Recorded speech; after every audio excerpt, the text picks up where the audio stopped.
All right, we're live. Everybody, welcome to the Despot and Greg Owen live Q&A. All right, Good to see y'all. Yeah, thanks for being here. Thanks for coming in and joining the stream. So I'll just straight away, I want to shill my upcoming video. So my next video is the worst biopics of the 21st century. And that's basically the name of the video, or it's going to be something like that. And I cover about 16 movies in it, all biopics. And it's taken me ages to make. I had to watch all these wretched biopics to make it. Some of them are really funny, like so bad like you can't imagine. Way worse than your sort of typical Oscar bait trash, like funny bad.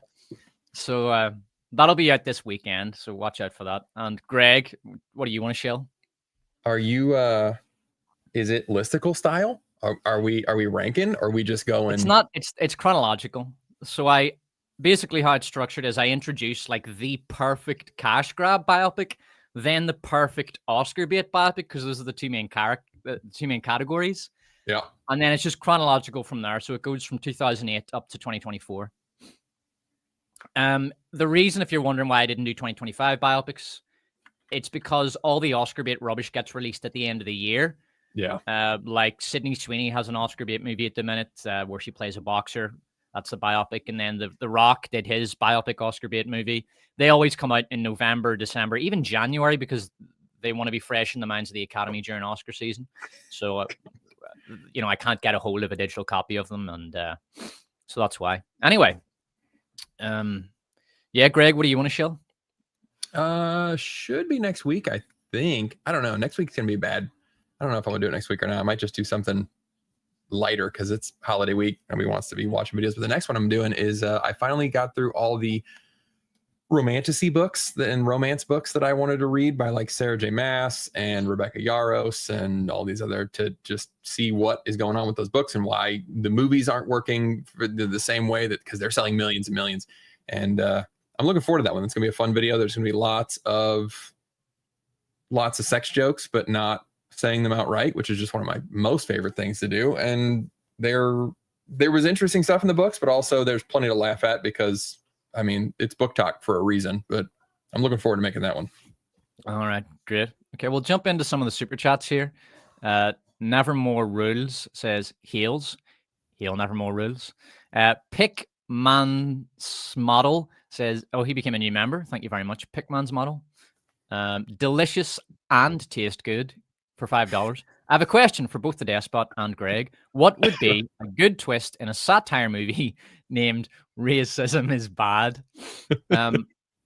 I think a really good twist in that would be, I don't know, like the character who is your very, very typical old school SJW Karen, who is trying to indoctrinate her kids with the sort of anti-racist doctrine. Like she turns into a full-on like not job racist or something. That would be pretty good. Like she goes on, you couldn't use like a real, you couldn't say like X or Gab or anything like that. You'd have to make something up. You would call it chat talk or something. She goes on to chat talk and she gets radicalized. That'd be pretty funny. And but she's based and she's like likable. She's insufferable when she's a Karen, but when she gets racist, the horrible thing is she becomes kind of likable now. That'd be a fun twist because you've got mixed feelings about the character, and it'd be funny. What do you think, Greg? I think I would try to do American Fiction, but not bad the way that it turned out. And I liked the start of where they were going, where the twist was that racism is low expectations and trying to baby people with racism and just do whatever they want and try to be cool and relevant and all of that. Yeah, that was a bizarre mess of a movie. It was. It had such promise too, and there are parts of it that were just really, really funny. And especially the parts where the publishing people who were just, we'll do whatever you want, black man, you're so authentic and you're so cool, and he starts messing with them and like, yeah, it was good. I want to change the name of the book to just fuck. They just roll with it because they don't want to say no to him. But then things went off the edge and they didn't know how to end it, so they just didn't. Yeah, exactly. All right, and Niva Mo, here's a little cash, or here's a little cash for big. Is that supposed to be my accent? Cash. Here's a little cash for Big Papa Greg too. $5. We're going to be discussing film. Yeah. All right. Let me just get a few of these questions out of the way. Stickman LLC 1 Despot, have you seen White Stag's review of films? I tried to watch his 28 Days Later review, and it struck me as he was sort of imposing his own politics onto it. He said it was white rage. It was a movie about white rage. And it's not. It's a movie about, there's at the start of it when the monkeys are all tapped into the TVs and they're watching the TVs, it's a statement about how media enrages people, which it does, you know. If anything, that's an anti-establishment message, because at the time he was talking about mainstream media. But I honestly don't think there's a racial component to that movie, especially when you consider that it was made near enough 20 years ago, before Britain had a kind of racialized hierarchy imposed on it in a very open and tyrannical way. So I didn't want to watch any more of his videos after that. I thought he was just he was kind of twisting the meaning of movies to fit his own political agenda. All right, let's see. Greg Owen looks like G.W. Bailey, Lieutenant Captain Thaddeus Harris from Police Academy. A lot of people are angry at Grace Randolph. What did she do? Disgraceful Randolph, Disgrace Randolph. What? Grace Randolph has the same voice as Zed from Police Academy. I haven't been paying attention to her really since, like her and Chris Stuckman. I just kind of quit paying attention to. So I don't even know what's going on with them anymore. It's like I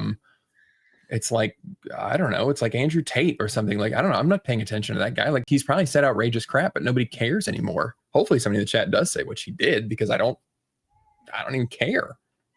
Yeah. Hold on. I have to show this comment. I love it so much.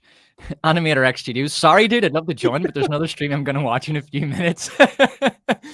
I love it, man. It's like, oh, sorry, Sophie. I can't come over tonight. I'm going to be going out with, I've got a different bitch that I got to nail tonight.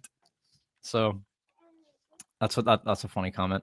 All right. So we do have a few things that we're going to chat about. Sorry, accidentally got rid of myself there. Just me, all me. All right. So, that's what we're chatting about. The state of gaming. Greg, I know you did a video on this recently. What are your thoughts on the state of gaming? I mean, I think I'm going to do another one, because it's been interesting. It would be really easy to be like, gaming sucks. But really, what I think is interesting about gaming is like corporate gaming, AAA gaming, quadruple A, if you think that you can actually pass that shit off. It's really in the dumps. But this year has been incredible as far as smaller studios. I guess lately there's been like this talk about what is indie, and that's a whole other topic. But I mean, this year, the games that I've been absolutely loving are the smaller games. All the big studios are putting out absolute crap, and all the smaller studios are there. I mean, I'm still playing Expedition 33. I'm at the end of that one. I was playing First Berserker Kazan earlier. Hades 2 is out. Silk Song is out, which I haven't played a lot yet. Blueprints I've been on. It's giving me old school Myst vibes. Like, I've got a notepad that I'm writing crap down on, trying to unravel this mystery. This year has been incredible with high quality video games. It's just that they have not been any of these big studios, any of these big people. Xbox is on fire. They have no idea what's going on, crashing and burning. But it's been refreshing. Honestly, I'm loving it. I'm loving that, like the Game Awards, all the Game of the Year awards, almost all of them are small studios. Most of them are independent. It's fantastic.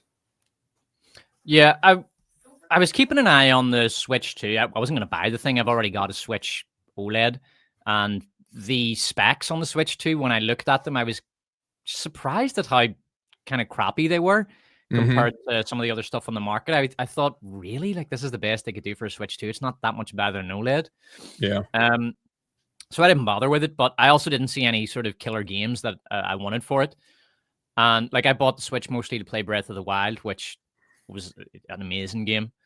Some other good games on that I played as well. Like Pikmin 4 is really good, really fun puzzle game. But I wasn't going to get Switch 2. I would have maybe considered it if Mario Kart World had been incredible, but apparently it's shit. And I've watched a bunch of videos about it. It's $80 first of all, and you can see there it's got 6.9 on Metacritic. But It's just it represents so much of what people hate about modern gaming. It's a kart racer with a big, empty, ugly, boring open world.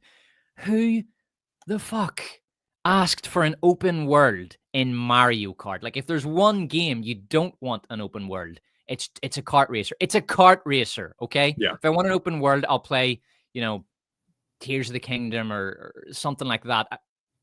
It's a car. I just want to sit down and play 3 tracks with friends in a lobby, right? And you can't even do that because if you try to join a lobby, they fill it with bots. So it's complete ass. The people who are playing it absolutely despise these intermissions, they're called, whereby you have to drive between races along the open world. The open world apparently is very, very, very boring.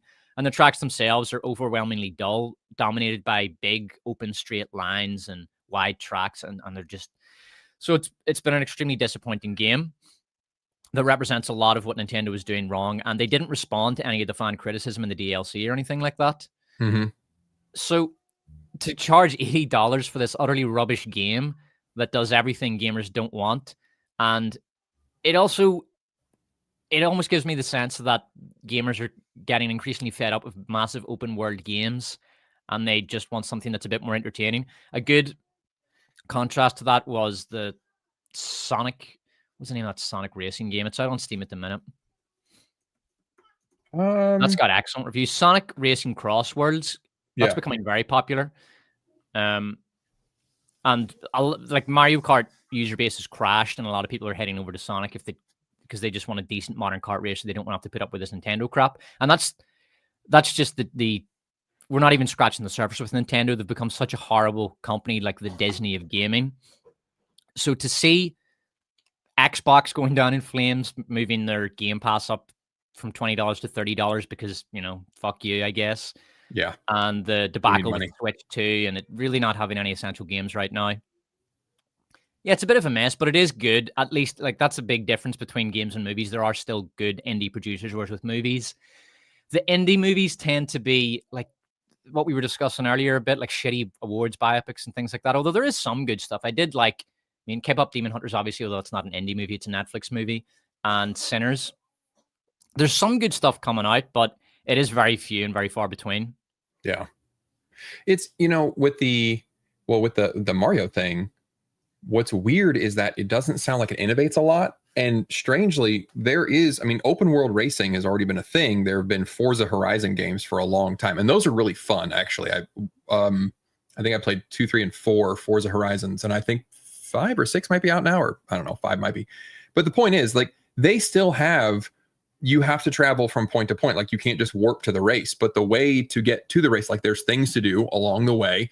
There are little billboards that you got to smash all through the world, and some of them are kind of hard to get to. So you need to hit some nearby ramp with a certain type of car, or you're just out going as fast as you can and just rolling your car, like whatever. And I think Forza Horizon 3 had a DLC that was all Hot Wheels track. It was a whole separate island type thing that was just all orange Hot Wheels track. And it was so much like, I had a blast playing that game. It was so much fun. And it's weird to me that was, I think that came out 8-9 years ago.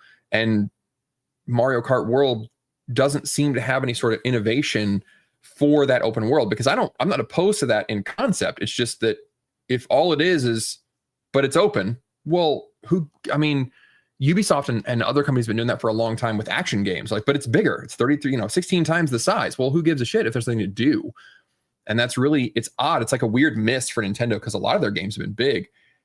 I have not, I'm with you. I haven't bought the Switch 2 because it's just very expensive, and I'm the same way. It's just there's not a lot that's selling it, and you're basically paying more for a new console to pay more for games. I don't right now see the value in that. Maybe one day I will, but everybody's been talking about the Donkey Kong game. Like, it's really just a ton of fun, childhood fun type thing. It's just really fun to play. That sounds like good, but that one game is not going to get me to upgrade to the Switch 2 is the problem. And they really, I think it's like they sold that one too fast or something and didn't have any software to back it up. Yeah, the Donkey Kong, I've seen some reviews on that, and apparently it is aimed at very young gamers. Like, it's very much a kiddie game. Yeah. I wouldn't have any interest in that, but yeah, I don't think I would get a Switch. I don't see myself ever getting it. I was considering, you sent me something about the Steam machine, so I looked into it. and it looked really good. I mean, the It specs are looks nothing amazing. incredible, but it's it's so perfect because it's a PC and you can customize it the way you want. So Yeah, I was thinking if I get this thing, I can just download a bunch of emulators onto it and use it as a gaming machine. Like it can be a retro gaming machine, and it can 100%. because you can't as much as look. There's absolutely nothing wrong with emulating, but the the best thing about it is that the emulations are just far better than what the big companies do. Yeah. So, for example, I owned Vice City on Steam. I bought it on Steam. This was before the absolutely disgusting Ultimate Editions, which I refused to play. Um, so this was the original Vice City, and I kept bugging out and crashing because Steam, whatever port was on Steam was shit. But the emulation is perfect. Same with Yeah. N64, same with GameCube. Nintendo do their emulation is shit. Oh yeah. Far better off just getting an emulator. And it's kind of crazy that they have this giant library that they refuse to take advantage of, but also will sue you into oblivion if you're distributing the ROMs, or if you're distributing, like the emulators get sued and stuff, but they don't want to take advantage of that market. I don't understand that. But I think that Steam, if that Steam box is, I would say anything under like $600, $700, it's just gonna sell gangbusters. And a lot of people are complaining like about the specs and everything. They're saying, oh, they're whole old specs. And I think that a lot of people fundamentally do not understand the difference between PC gamers and console gamers.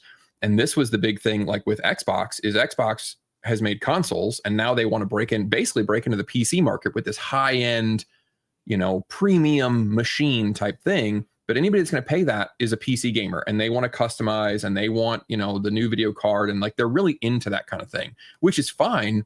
But most of the people that are playing Xbox games, they like console, they like the ease of it. They don't, they might want 60 frames a second instead of 30, like that. When I got my PS5, that was nice. Like that was interesting to see that extra frame rate, and it really does smooth things out. But for the most part, I don't think most people care. And what Steam is doing is going the other way. So they're giving all that convenience. Like you said, you got the emulators, you've got so many cool things you can do, or you can just pack your library full of Steam games in the summer and the fall, or in the summer and the winter when those two sales hit. And things are like 90% off, 80% off for big games. You're talking 60% off. It's crazy. I do that almost every year. Like I still have games from last year I haven't played. Like the last Doom game, I got that for almost nothing in the last winter sale. There's one game, I got this I would actually recommend this if you like old shooters. I got the remaster of Turok 2 for $4, and it is excellent. I can strongly recommend that. A lot of people don't like modern remasters of old games. Turok 2 needed a remaster. The big problem with it was the aiming. If you aimed up, the controller would automatically drag the crosshairs back towards center. If you aimed down, it was bizarre. There's such a weird, horrible aiming system, but they fixed all that. They fixed everything. If you just want a cheap, fun, good time for 10 hours of shooting dinosaurs, Turok 2 on Steam, excellent remaster. That was N64, right? Or was that GameCube that was out on? Because 64 did some weird stuff with that controller. That's been Nintendo's thing for a long time. Is look, we have a weird ass controller, and look at us and how cool we are. And there were some weird things about that controller that did goofy controls like that, or the way you had to hold it was a huge pain. Yeah, but it wasn't a good. It was a shit controller actually. Especially if you're a big guy with big hands, it's not a good controller at all. Anyway, we'll move on to. I grabbed some old stuff. Like I'm trying to find old Sierra games. Which are hard to find. Like you can't even find them on Steam. So you do have to emulate those if you want old, the old Sierra shareware games, just for the nostalgia. It's not just that, whether or not they're on Steam, or even licensing. Like you couldn't get Vice City on Steam now because they've released the Ultimate Editions, which are absolute fucking garbage. Yeah. And then because it's Rockstar, they took away the originals, so you can't buy those anymore. Of course. But it doesn't matter. Like the emulations are going to be vastly superior to anything you will get on the market. Okay, so we're going to be doing a little segment called "Are You Excited?" So this is basically the rest of 2025. Me and Greg will do an end of year stream in which we look back over everything. But for now, we're looking forward to what's left. So, are you excited, Greg? What has you excited? Out of this, only Zootopia. That's pretty much it. Have you seen Zootopia 2? Not yet. I don't think it hasn't No, it released. looks like it's another week. Maybe, I think it's next week, next weekend. yeah. I'll probably take my son to go see that. That'll be fun. Wicked for Good. Do you know what the problem with that is? Cynthia They Erivo? ran out of good songs. All the banger songs are in the first movie, and I was looking at Wicked for Good, and there's some decent tunes in there, but I can't imagine that it's with what they've got left of the soundtrack. It's they're really going to be spreading. It's going to be songs scraped over too much movie, basically. That's how I felt about the first one. I didn't like the stopping in the middle of the songs. That annoyed Yeah, the that hell hit out my of me. fucking head, and especially with Gravity, because Gravity is the best song, and they stopped it like 5 or 6 times. It was Yeah. so fucking annoying. Well, what drove me crazy is it kind of, you want to shake somebody and go, hey, do you know what a musical is? The point of a musical is that most of the dialogue is in the song. The plot progression is in the song. That's the point of a musical. You don't have to stop to say anything. The music already says everything that you need to say. It is dialogue and song. So shut up, play the damn song. Yeah, exactly. Like, stop trying to find a middle ground for, I don't know, the normie cinema goer who doesn't like, 3 or 4 minute songs in a movie. Just play the fucking song. Yeah. Anyway, but I mean, it should be a good movie. The director, I think he's called John Chu. He is excellent with musicals. He's really knows his stuff when it comes to musicals, and his staging is excellent. So it'll be a good spectacle, if nothing else. I'm looking forward to seeing how it turns out. The SpongeBob movie, I mean, it's a kids movie. Yeah. I'm not going to go for that one. That's actually what the reason I have this up here is it's the it's the only competition that Avatar has, and I'm almost thinking like, is there because it's going to be very cheap. I don't know what the budgets for any of these are, but SpongeBob budget's going to be cheap, and I think their strategy might just be have it all over the cinema when everybody's going to see Avatar, and you'll get some of the family market spillover. If they want to take the kids to the theater the next week after seeing Avatar, we'll get some of that. So I think that's their strategy. It'll work. It'll probably work. They'll make money. But that's the only competition. Avatar is, well, it's not competition, but it's the only other recognizable movie that is going to be in the cinemas at the same time as Avatar. I just don't. I didn't watch the Drinker video about Avatar. The title is there. Like no one talk. It's a weird thing that they make so much money, but no one talks about it. I don't see a bunch of people like talking about how excited they are for it after the movie comes out. I already know I will not see a bunch of people talking about how incredible it was, and it come January, it will be as though it didn't happen, but it will make $1 billion guaranteed. And I am also confused about that. I can't quite understand why it makes so much money. I can understand it being popular enough. It's a big spectacle, looks good on IMAX, it looks great. But I don't get I get why people used to go to see Marvel movies, right? Because they had an emotional connection with the characters and they wanted to see where the story was going. And I can kind of get why people would go to see those disgusting Disney remakes like the Moana remake or whatever the hell, Lilo and Stitch. I don't watch them anymore. Snow White was the end of it for me. But somebody in my chat wanted to know, they're looking for the worst of woke because they want to know all the Lar movies that came out. Oh, I gave up with Snow White. I mean, Snow White will be in there. Snow White's going to be in my worst movies of the year video next month. Well, that's a given. Obviously, that'll be bottom 5. But I haven't seen any of the other Lars. Wasn't there just one? Wasn't it Lilo and Stitch? Something like that? Yeah, I think so. I think that might have been the last one, but I'm with you. I haven't been paying attention. They've been dragging the bottom of the barrel so long that I don't know. And then Lilo and Stitch ended with Ohana means foster care. So that was real messed up. We've got a Sydney Sweeney movie, The Housemaid. Her last one bombed, although it was supposed to bomb. No one was expecting it to make any money because it's just an Oscar bait movie. It's an awards bait movie, and that's it. It gets made. It makes $50 at the box office with a limited release to qualify for awards. And I mean, they make these movies like Christie. That's the name of her boxing awards bait movie, knowing they're not going to make much money, if anything. Like, they're specifically made for awards. Yeah. Even Netflix do this. Netflix made Maestro. It cost them $80 million. They knew they weren't going to make that back. That they did it because they thought Bradley Cooper was going to deliver Oscars to them, which he did not. God, that movie is so boring. There's nothing this I don't know, are you gonna go sit for 4.5 hours in this theater and watch Kill Bill, the whole bloody affair? I am not. I haven't seen either Kill Bill movie since they came out. I did like the first one. The second one I thought was fucking dreadful. But Kill Bill 1 I really liked when I was, a kid, a teenager, but haven't seen it since then. I've got hope for Zootopia 2. I mean, it's Disney, so I only have so much hope. But I think the thing that's giving me hope is they're not talking about it too much, which tells me that there's nothing in it that they're really proud of, which lately the things they've been proud of are things that make the movie suck.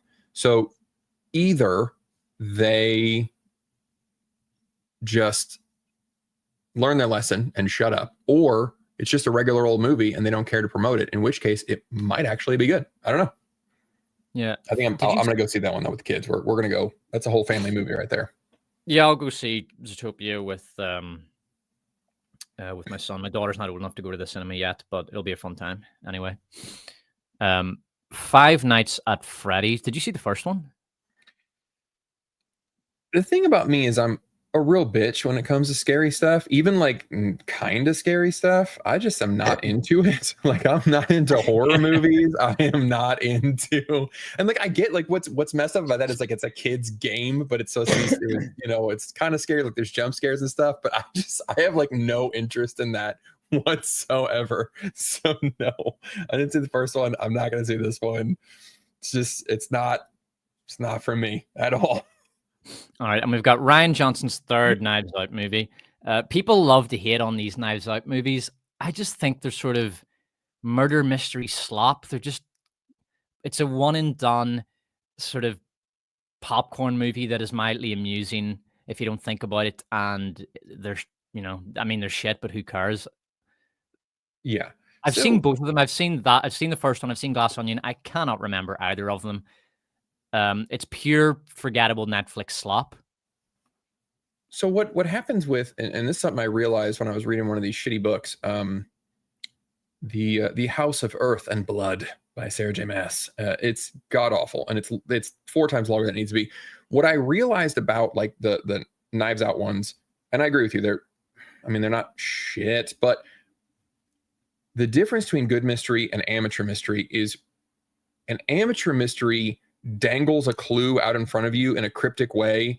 It's mystery box mystery, really. I mean, it's James Gunn mystery, where it's very obvious that the thing that just happened is a clue, but you don't know what it means yet. And that's not a fun mystery to me. To me, that feels like an old point and click game where you just get a weird item and you're like, well, I don't know what this is for, but I guess I'll just click around and maybe it'll be useful for something, or I'll just find out later. But it doesn't create any kind of wonder, or I'm not invested to figure out where it just feels like you're dangling it to keep me going along. And I'm not into that. Yeah. The best mystery I saw this year was Weapons, but they had this horrible exposition at the start of it. It's a narrated exposition at the start. One of the kids is expositing the story to the audience, and it ruined a lot of what should have been a really good mystery. And I almost felt like the studio demanded it because the audience are all retards now, so they need everything explained to them. It was very, very frustrating because it's all very second screen. It's a brilliant movie, and I swear to God, man, I could do a fan cut that would improve the movie. It's simple. Just cut out the exposition at the start and the end. Cut the first 5 minutes off. That's it. And you've automatically, it's a better movie because you're looking at it thinking, why are all these people so upset? What are they What are the parents accusing the teacher of? And it slowly unravels instead of a giant fucking exposition up which explains everything straight away. That sucked. Such a shame when you see a great movie like ruined. It should have been great, but it's ruined by this horrible, dumb decision. Maybe there'll be a director's cut which fixes that, because it felt a lot like the studio insisted on that and the director would have been upset. The circumcision cut. Yeah. And then Avatar, they're red now. What do you think, Greg? Avatar, Fire Nation.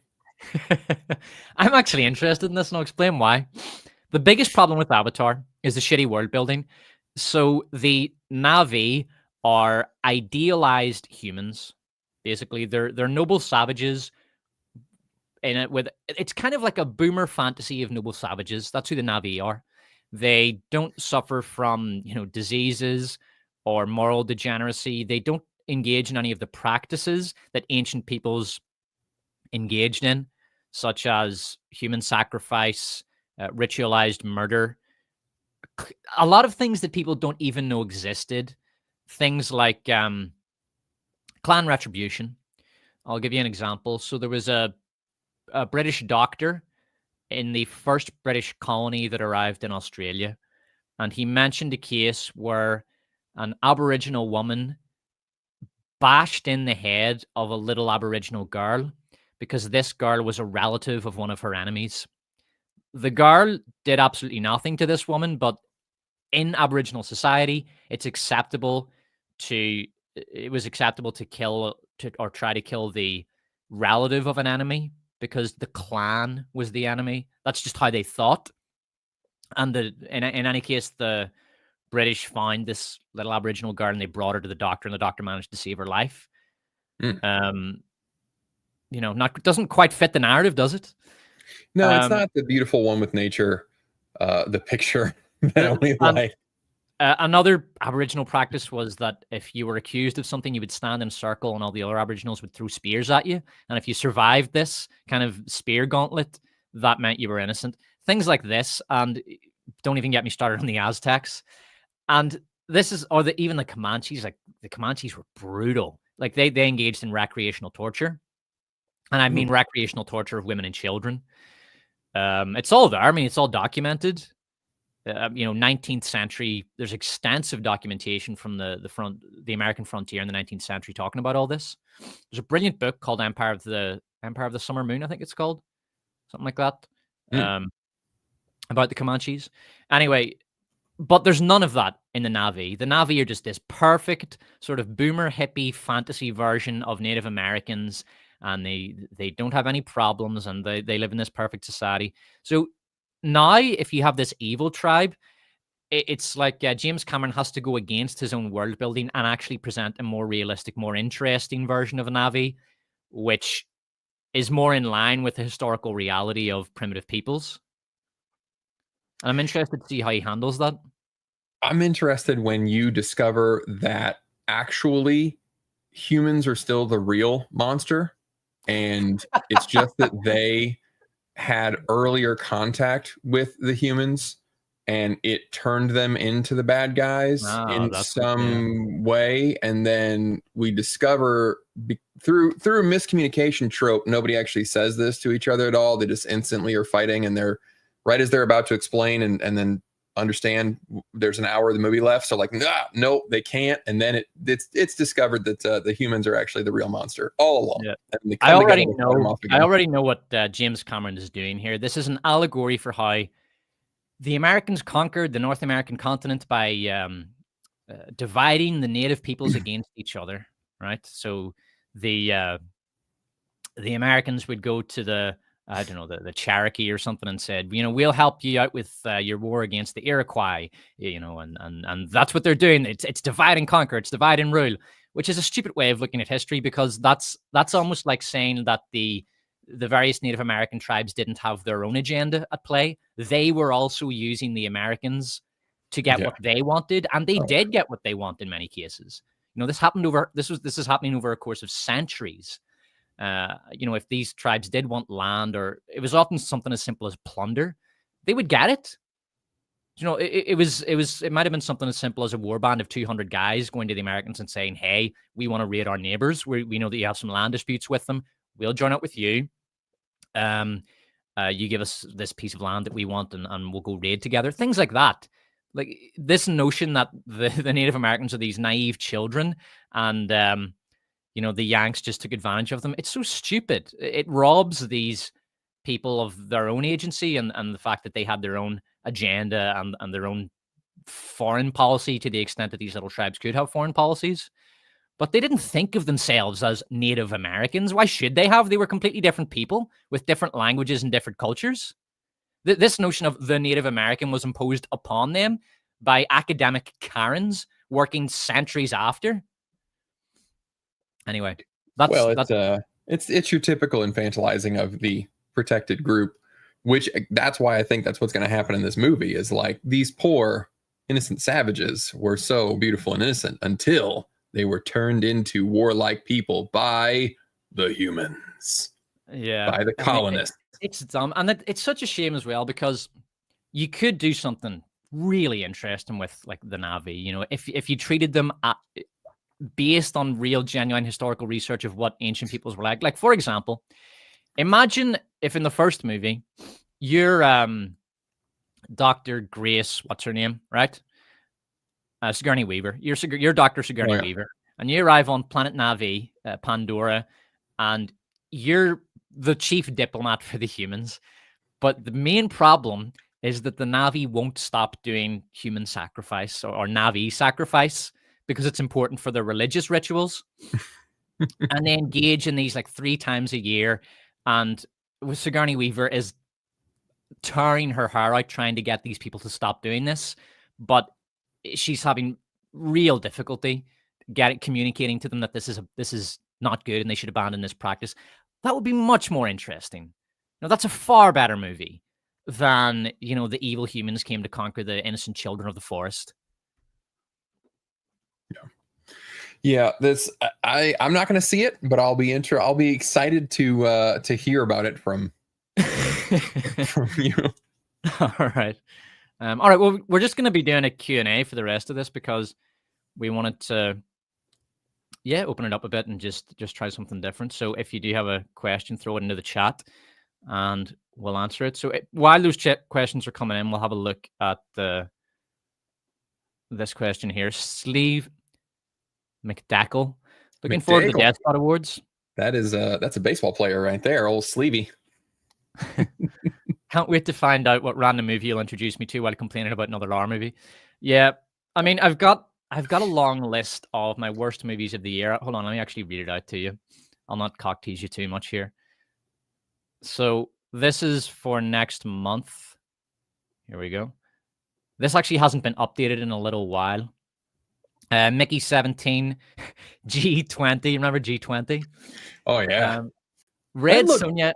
I haven't seen. I saw ads that had Anthony Starr looking badass, and I was like, "Oh, this looks cool." And then I saw the rest of it, and oh no, man. No. I have to say, man, I love G20. I think it's a brilliant parody of sort of girl boss shit. Red Sonja, I haven't seen. That might not even make it in there. Captain Cape shit. Snow White and the Seven CGI Abominations. Jurassic Slop. Superman. Star Trek Section 31. Jesus, that was bad. A movie called Queer. Oh my god, it's been a long year. Yeah, there was a movie called Queer that was like this awards bait thing. It was fucking awful. Mission Impossible, that was so bad. So disappointing. Nobody 2, if you've seen that, it's fucking dreadful. War of the Worlds is great. I love War of the Worlds. So stuff like that. Funny. That stuff like that, that'll all be in at the end of the year video. And then Worst of Woke Awards, I've got a lot of work to do. Because this year has been atrocious for TV shows. I mean, off the top of my head, The Witcher. Greg, you didn't try to watch The Witcher season. What season? Is it season 3? 4, I think now. 4? I don't fucking know. But now we've got. I watched the first 3 episodes. Timu Geralt. I'm not. I watched the first 2 episodes. Listen to this. This is great. There was a scene. Greg, I've got a challenge for you.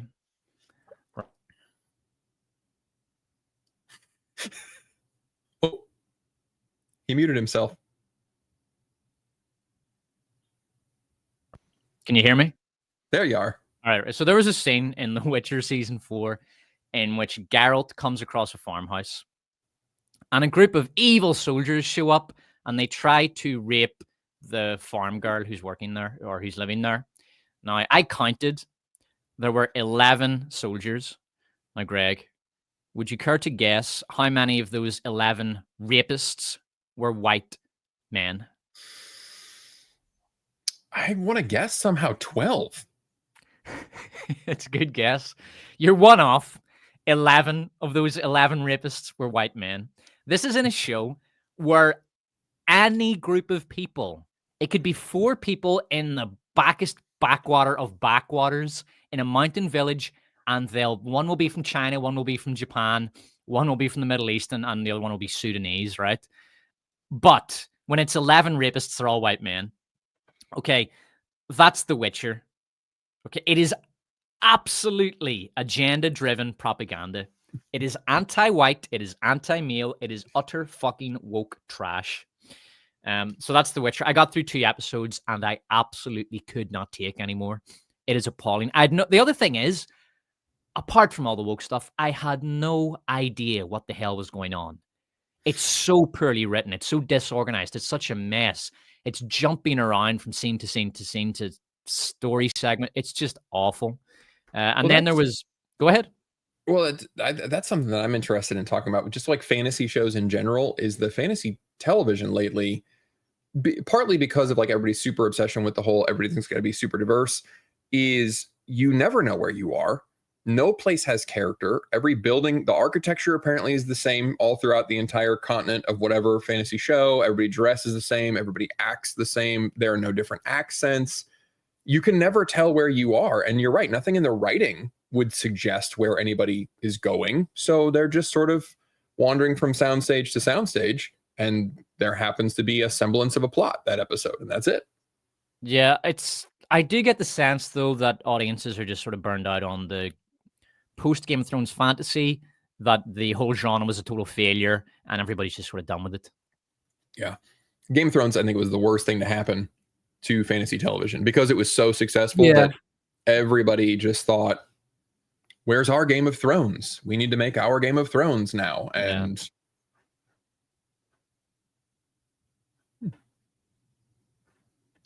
I ran out of memory.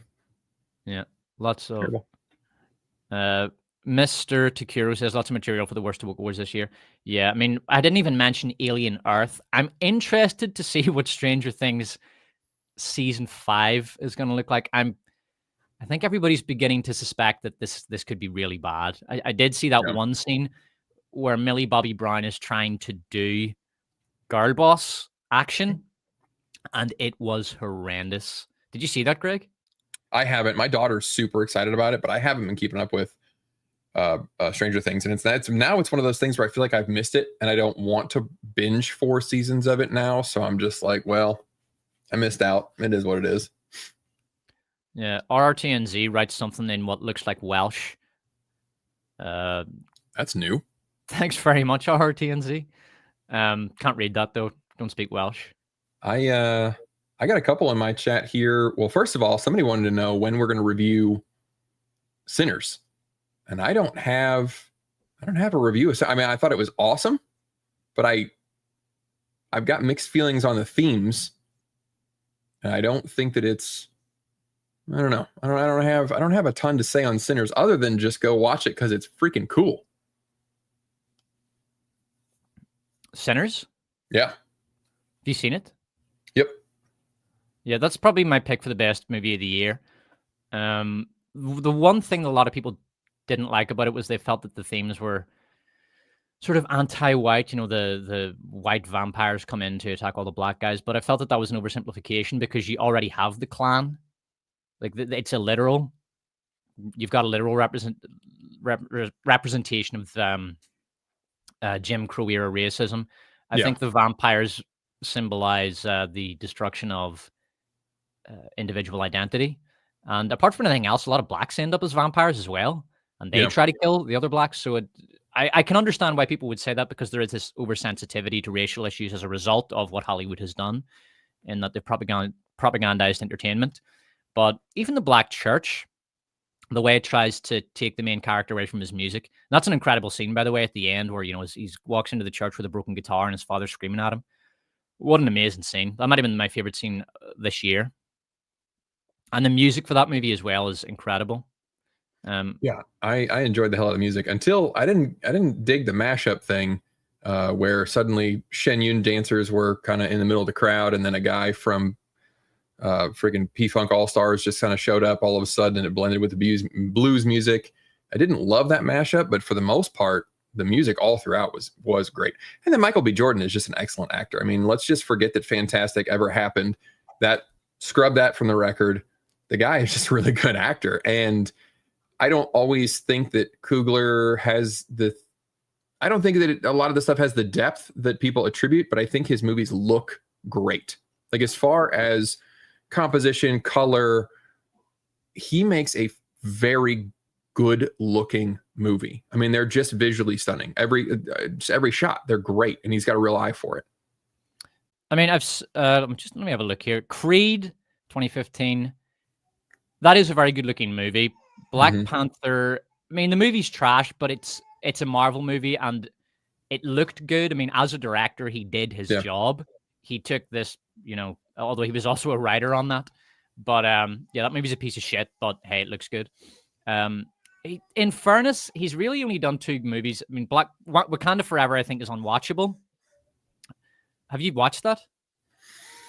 I have. Like, it's been on in the room with me, but it's 3.5 hours long, and not a lot happens. I would describe, when I say a movie's unwatchable, I mean that very literally. I don't think anyone can honestly sit down and get through that movie. It's just atrocious. And Sinners sort of just comes out of nowhere. It's absolutely brilliant. For me, he's a very, very mixed bag as a filmmaker, and he's only done 2 movies that I really like, Creed and Sinners. I haven't seen the one before Creed. I can't think of the name. I need to watch it. It's called Fruitville Station. That's the one. It's also got Michael B. Jordan. I wouldn't mind checking that out, actually. Yeah.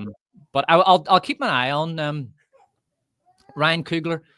Anytime I get excited about a director, they generally fuck up. Like Gareth Edwards recently did Jurassic Slop, and then Ari Aster had these 2 brilliant debut movie in Hereditary, and then he went on to do Midsommar, which is excellent. And since then, it's sort of been downhill. There was another one, Damien Chazelle. He did the fucking Whiplash, which is amazing. And he was never able to follow it up. It just kind of got progressively worse from there. Yeah. He did La La Land, which is good, and then he did something else. Amsterdam. So he's in director jail at the minute. That's the answer name. Yeah. So Istaphobos says F1 is the best movie of the year. So I've seen that. Have you seen that, Greg? Yeah, I liked it. I don't know that I could call it the best movie of the year. Well, not a lot of good movies. Well, I'm trying to think what else has been out this year. It just hasn't been an amazing movie for years, or a year for movies, rather. Bad Guys 2 is up at the top of my list for the year, somewhere in the top. But I thought F1 was good. I remember the last time we were talking, Echo really just did not. He thought it was just slop, and it's derivative, a bunch of other stuff. It's just kind of thrown together, and I think that something being like other things doesn't automatically bother me. I think the execution of F1 was really good, and I was really impressed with the fact that a racing movie kept me interested the whole time. Because going into it, I thought, I mean, I've been to races. I don't get it. I've been to funny car races. I've been to NASCAR races. I do not understand the draw. Even live, people are like, oh, you got to go live. It's different. I still didn't get it. I was still bored sitting there in the bleachers, watching them go around in a circle. And this movie somehow, because it looked great, maybe it was because Brad Pitt is a lot of fun. Who was the other guy, the other actor? He actually did a really good job, even though I hated his character, which I think is to the actor's credit, honestly, that I hated that little shit. And Javier Bardem was really good in it. It kept me interested and engaged and excited the entire time for a racing movie, which to me that's a real accomplishment, that you took something that I think is bland and you made it exciting for 2 hours. Like that's big. Yeah, it is a little bit of an IKEA movie in terms of its dramatic beats, Mm-hmm. but and the characters are a little bit archetypal, but in a they're basic, but in a good way. I would describe them as sort of solid two-dimensional characters, but they're not one-dimensional, right? And like you said, the young guy, the black guy, he he plays what you would imagine to be a sort of typical young athlete, obsessed with social media and far too focused on his own self-image, Yeah. and to the detriment of a lot else that's going on in his life. Whereas Brad Pitt is, an older guy who's old enough to realize that nobody actually gives a shit and it doesn't really matter. Yep. And that's a pretty good message, and I think that's a fairly accurate representation of a certain types of men. Like, it's very rare that the vast majority of male characters in Hollywood movies now, it's either a clown or depressed, right? Yeah. Where that's become a horrible, horrible trope. But in F1, you have different archetypes. You've got the older, more mature man who has rather, usually when you get older guys, especially older white males in Hollywood movies, they're all bumbling morons who are depressed about the world and who are looking back with regret on their life. Oh, yeah. Whereas here's a guy who has actually learned things about life and who has wisdom to impart. And then you've got a young guy who is suffering from a lot of the same problems that young guys today suffer from, which is a sort of a lack of principled moral direction.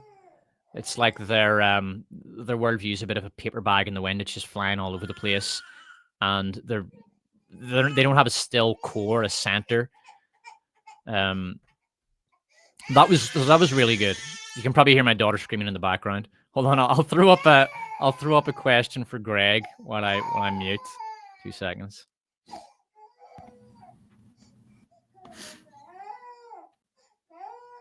Right. Okay. Go ahead, Greg, when I mute this. And he's real as hell, even for an anti-hero, especially toward his enemies like Deacon Frost. Even for a Marvel hero, Blade is ruthless. Who's he responding to? Did you catch the right one? I think he's just talking about Blade in general. Frost's he's a good villain. I did love his Blood God. What? Sorry, I got lost. We're going back to the original. No, he's just randomly talking about Frost from the first Blade movie, the Wesley Snipes movie, and he's a good villain. He has this interesting Blood God arc, but the only problem I have with that is that as soon as he becomes a Blood God, he's dead within like 2 minutes. So it's extremely anticlimactic. It's like the entire movie, this is all you wanted. You were going after this Blood God thing, but it's kind of shit. In the end, you get blown up after 2 minutes. Like, it's so anticlimactic. It's like playing a video game for 8 hours to get the super weapon, and you get it, and it's kind of shit. It's just over. So that was a bit disappointing. But other than that, it's a great movie. I mean, it's one of the best comic book movies ever. I'm hoping that the new one eventually comes out. I need to see the new Blade. I have to know what they have. I want to see some of what's been filmed already. I want to see it. I want to see the version where Blade follows 3 diverse women around for 2 hours. And this was brilliant. Apparently, Mahershala Ali was complaining. He said the first action beat was on page 63 of the script, and the rest of it was just people talking about their feelings. Fuck. That's what I want to see in a Blade movie. Yeah. I want to go see a movie called Blade, and I want to talk about that movie. I fucking wish they'd made that movie about the diverse Blade and the diverse women. Oh man. I thought the cameos in Deadpool 3 were kind of meh, except when Blade walked in. Yeah, people did like the Blade one because, he is the ultimate Blade, and thank God they didn't make another Blade movie, man. Oh, I mean, that movie is crap when you watch it again, but the Blade meta jokes were fun. Talking about I'm the only one that's ever going to be Blade, and here we are. I mean, we're over a year later. It still looks like that's going to be true. Like they went with it. It's very telling. I actually liked the Johnny Storm twist as well. Like, I thought that was fun. Pretty it's good. Like we got Captain America. It's very telling that the only major success Marvel have had in the past few years was a movie which was pure unabashed, unadulterated nostalgia. Just they're getting these characters that are, were popular in the 2000s, 2010s, 2000s in the case of Wolverine, 2010s in the case of Deadpool, and they've thrown a bunch of cameos from old movies, and it's just pure nostalgia slop. They're not trying to do anything new or interesting, and that worked because that's all the MCU has left. It's just nostalgia. It's got a little bit of nostalgia fuel left in the tank, and then there's nothing after that. They can't rebuild from ground zero. Well, they would have to. I mean, they would have to completely stop for a couple of years and start over, and like really start over. Not DC start over, where it's a start over, but we're still considering certain parts of old movies to be kind of canon, but not really. Like we would have to really, really, really start over and just go full in on the X-Men, pretend like nothing that has been the last couple of years has happened. But that's the problem, is they can't get over themselves enough to start over. They want to rebuild what they have. And you're right, there's just not enough foundation for that at all.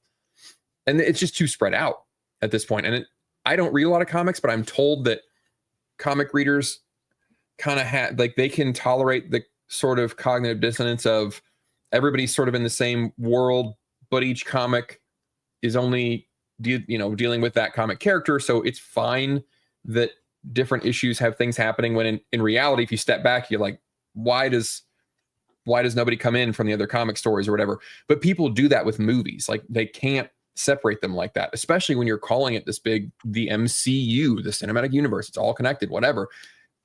People start asking questions when they get too many heroes. Like, why aren't they showing up in the middle of these other movies? What were they just taking a nap while this city was under attack? What's going on? And it's just gotten too sprawled out. And then they tried to pull the multiverse lever to fix the problems, and that just creates more problems. And they've completely lost it. They got to start over. So Realistic Delinquent asks, remake that ruined a franchise, what do you pick?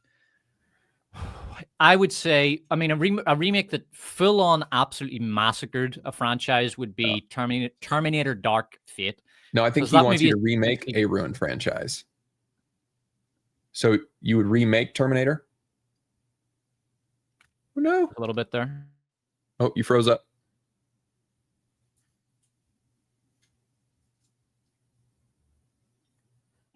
He still froze up. I'll take over. Remake a ruined franchise. I mean, Wheel of Time is my that's my easy go-to, because all you have to do is just, tell the story that was already written in the book and don't add a bunch of extra bullshit and write a whole ass part for your boyfriend and make sure that he's got a main character role that is completely redundant to a lot of other things that are happening in the story. It's pretty easy to do if you don't hire somebody that hates the audience and threatens to ruin their characters if they don't like it, like Rafe Judkins did, that piece of shit. So that's my pick. Remake a ruined franchise, Wheel of Time, easy peasy. Yeah. I said Terminator Dark Fate because it's really just a remake of Terminator 2. It's a beat for beat remake, but it's so horrifically shit that you don't even realize it's a remake. But it completely killed the Terminator franchise. I would actually say that for me, that contains the worst moment of the woke era when John Connor was shot, but it's such a perfect woke movie because it contains so many of the worst tropes. You take the white male savior character, you literally kill him off, and you replace him with a diverse female, this tiny little Latina, but she's like, it's almost like a parody of what was happening at the time. The whole replace Luke with Ray trope. Yeah. It was like, let's if you were to make a parody of what Hollywood was doing at the time, you would just have, let's kill John Connor in front of his own mother and replace him with a tiny Latina midget. That'll be hilarious. Everyone will think it's funny. It's like a parody. That's how insane it is. And then we'll turn the Terminator into a draped salesman, lol. Ha ha ha. But they actually fucking did. They actually fucking did that. That is how bizarre it got. That is how crazy the woke era was. And like, I know we're not in it, but we're still getting the fumes of it, like the stuff that was greenlit 2-3 years ago, and they just can't. It's so bad they can't re-edit it back into something normal. Disney trying that because they started with a terrible idea, and it really, I mean, I think a lot of us agree it started with Ghostbusters, but it's to me it's weird that it kept going on, because I mean, what women did they know that they were like, hey, ladies, we're going to make a movie and we're going to have Chris Hemsworth. And like, really? Chris Hemsworth? Yeah, we're going to have him be like a nerdy secretary because we're like reversing the roles. And like, you know how guys always shit on secretaries? We're going to shit on him. He's going to look so weak and stupid. And what women did they know that were like, yeah, I want to see that. That sounds great. I don't want to see Chris Hemsworth shirtless and manly. I want to see him subjugated and cucked. That's what I want to see. Who did they focus group with that shit? Well, I mean, I think they were thinking just in terms of, in their mind, it's a kind of Marxist understanding of society whereby you have to, like, two wrongs make a right. You need vengeance for historical wrongs, and because women were treated like bimbos, well, we're gonna treat the men like himbos. It's so dumb and childish, but. Or anyway. I guess they thought it would be funny. I mean, like Dwayne Johnson, like the juxtaposition of big serious wrestler Dwayne Johnson when he first started acting, I think he pulled the comedy off because he had pretty good timing. And part of it, I think, was just the fact that, oh, it's big, muscly Dwayne Johnson and he has a fanny pack and a shirt and he's into unicorns and this is really funny. And it just did not work with Hemsworth because, I mean, really, he's just not that great of an actor, honestly. But yeah, although I think The Rock should have gone for villain roles. Because he's really good when he plays a villain. If you look at Doom, it's a not a great movie, but it's a pretty solid video game adaptation. It's a lot of fun. Yeah. And he's brilliant in it, and he plays a villain. Anyway, so Captain Grimm asks, even Fantastic Four first. Oh, even Fantastic Four First Steps. I don't know what the question is, but I did think Fantastic Four First Steps was ass. Really bad, actually. It was very, very bad. It's the kind of movie where people watch it and they think that's pretty good. It was all right. It's one of those movies where they come out and people think, oh, it's actually mid. Yeah, man, what a great movie. That was the best Marvel movie since the last Marvel movie. And then a few months later, if you were to rewatch it, you would think, oh, wow, that was really fucking bad. I haven't rewatched it. I don't plan to. And none of my kids rewatched it either. And that's like, it's hard to measure that, obviously, in reviews or anything. It's impossible to predict. But it's one of those things that I wish I could find a metric for and come back to it. Like, I have all these kids and I just want to tell you guys what they do and don't watch. And I'll tell you what they don't watch is pretty much anything made in the last 3 to 5 years. They just don't. They don't come back and watch them later. They're not like when Fantastic Four is on streaming, they're not booting that up right away. There's no reason to watch Moana 2 ever again. Like, they don't care. Who's your favorite character in Fantastic Four First Steps? Right?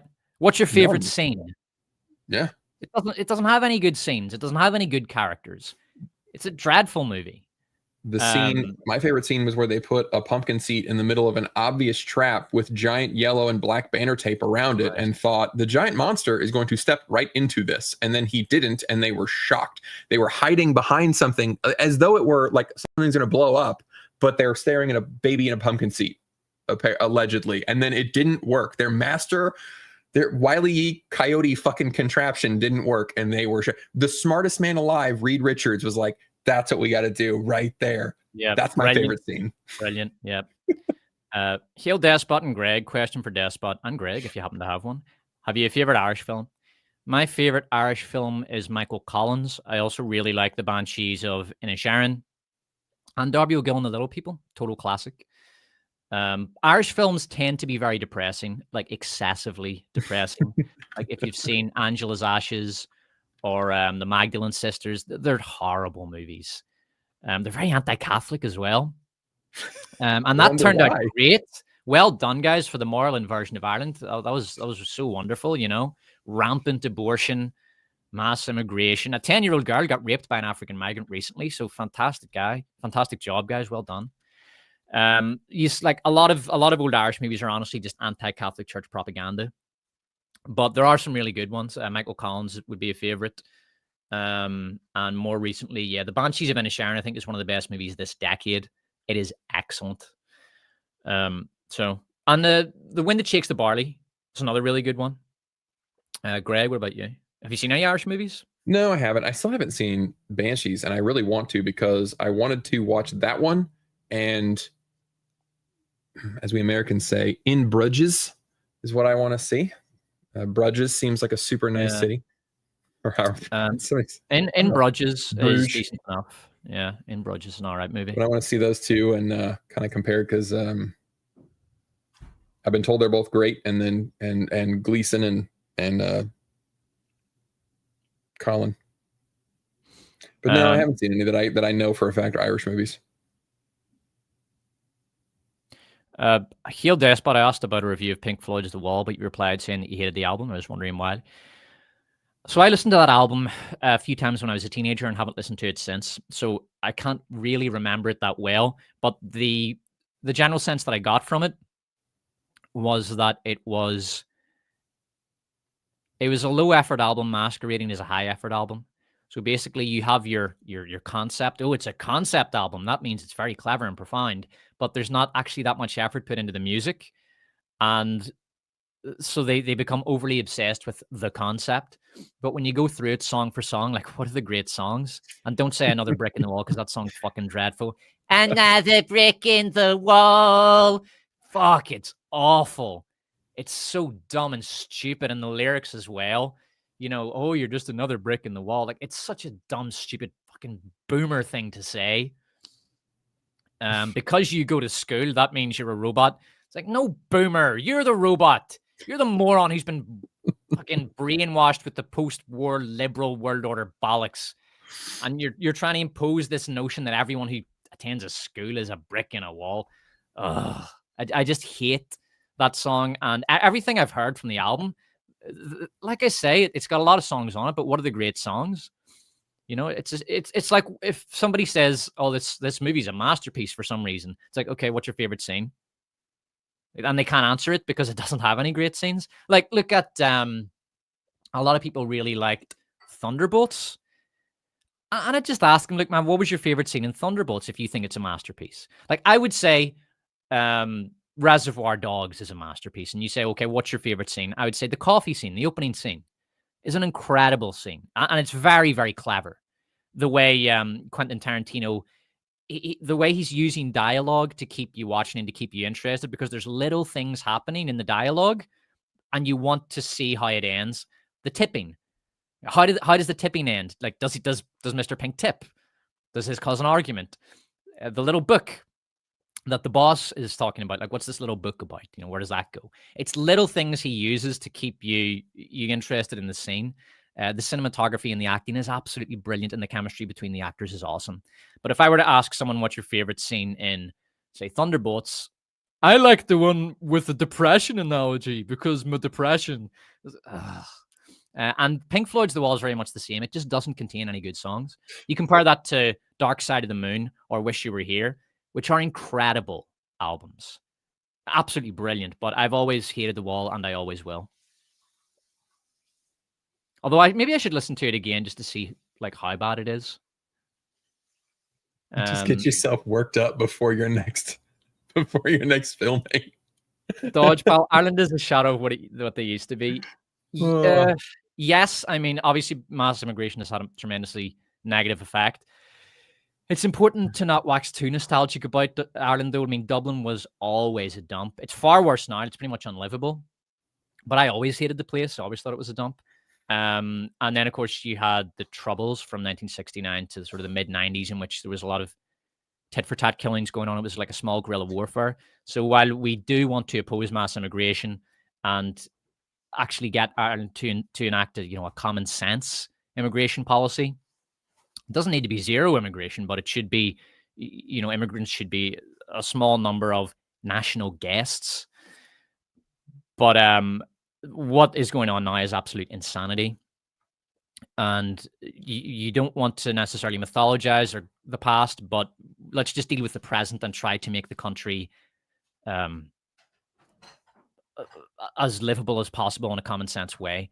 There's no need to look back to the past with nostalgia goggles, because all you're doing is inviting shitlibs to say things like, "Oh, well, what about the Troubles when you were all murdering each other?" Do you know what I mean? They look at you like the Native Americans. We helped you. We came in. We helped out.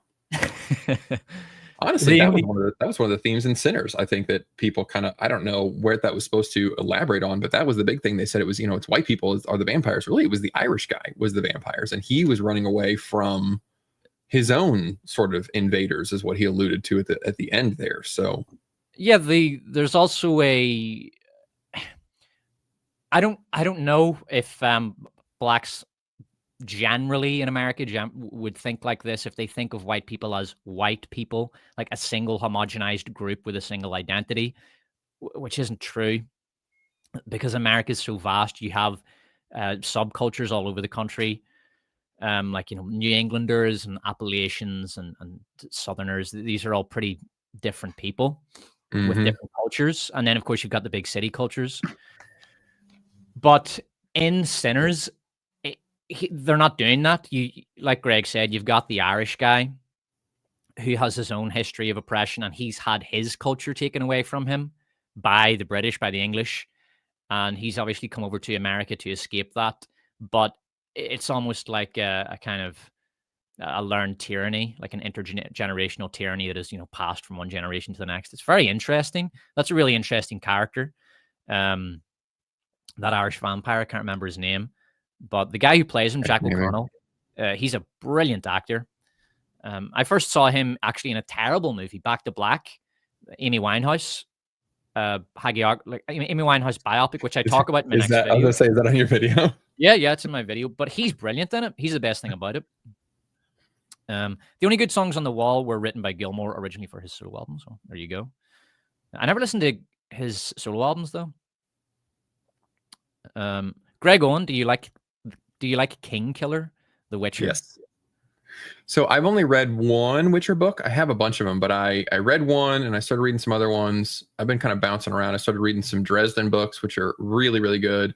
I had to read these shitty romantasy books for this video. I hope to God that one does. I need that video to do well to justify the time that I took to read and listen to those. Two of them were good. I'll talk about it. But King Killer books are very good, and Delinquent's right. They do have,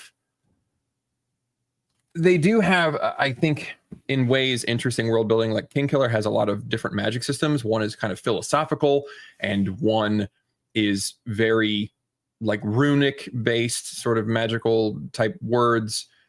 It's a really cool book.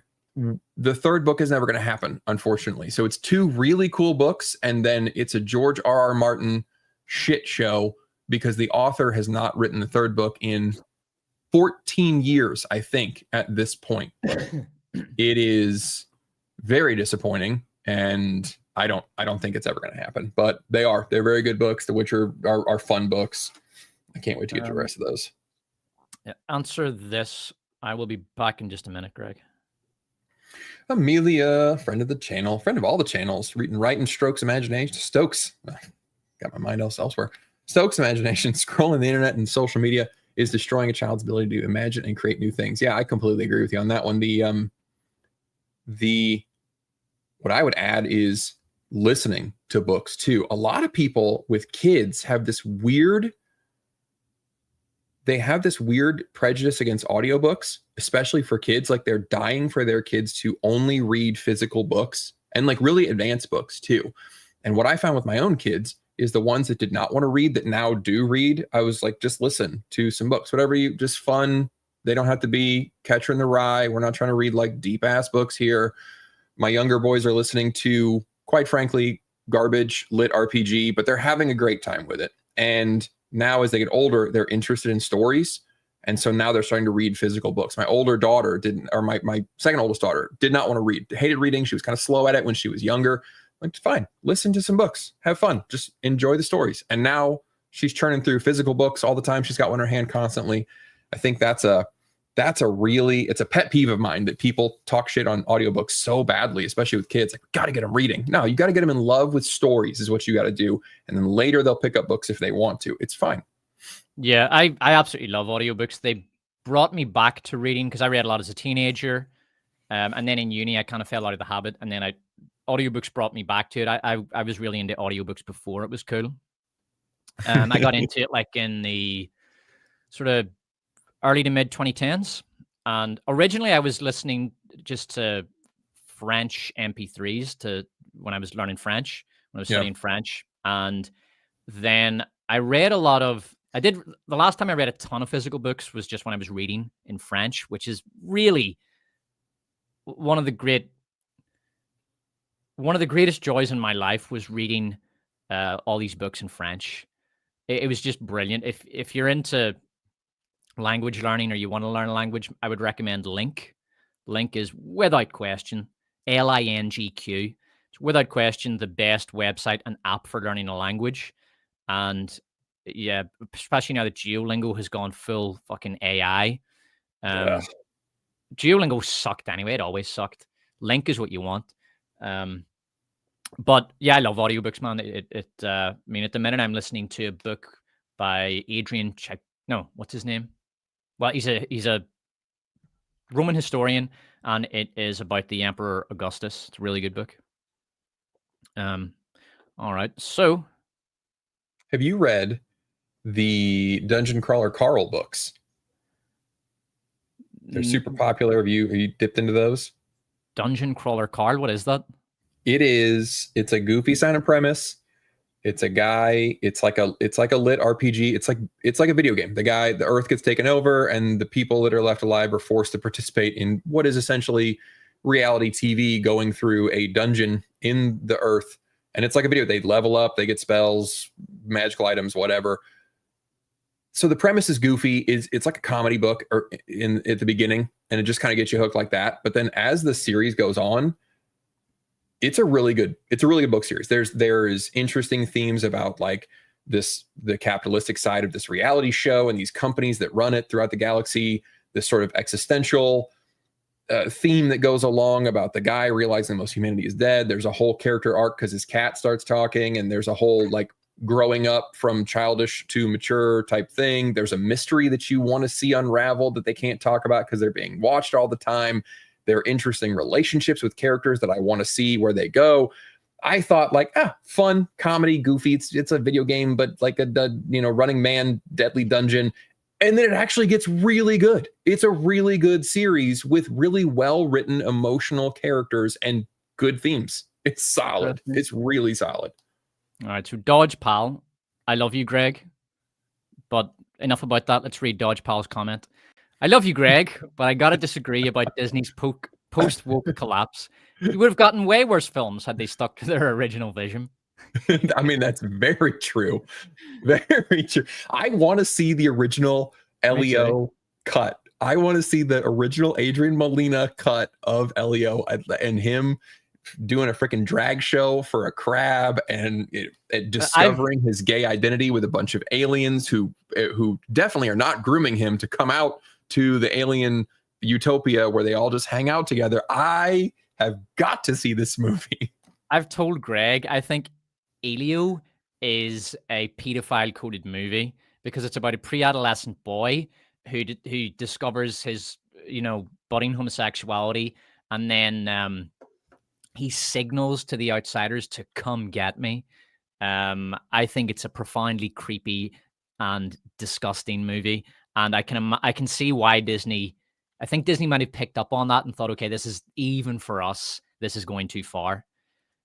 We really need to taper back on this. So I think that was smart of Disney, because I think that was a pro-pedo movie, and I'm not joking. And I know that I am taken to hyperbole when it comes to describing the sort of propagandistic elements in media, but I absolutely mean it. I think that the guy who made that movie, I think maybe the FBI might want to have a look at his laptop. Yeah, I'll leave it at that. Anyway, so I'll go back to the start super chats.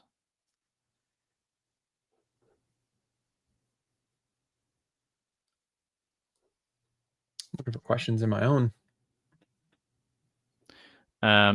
So Dodge Pal, I want to know what Despot's criteria for what constitutes a good song. It's a good question. It's a good question. I mean, if we're talking about a song, not necessarily instrumental, but with lyrics, then the lyrics need to be at least good. So you can't have generic lyrics. If I see the words "you" and "I" too many times, it's probably going to be a shit song.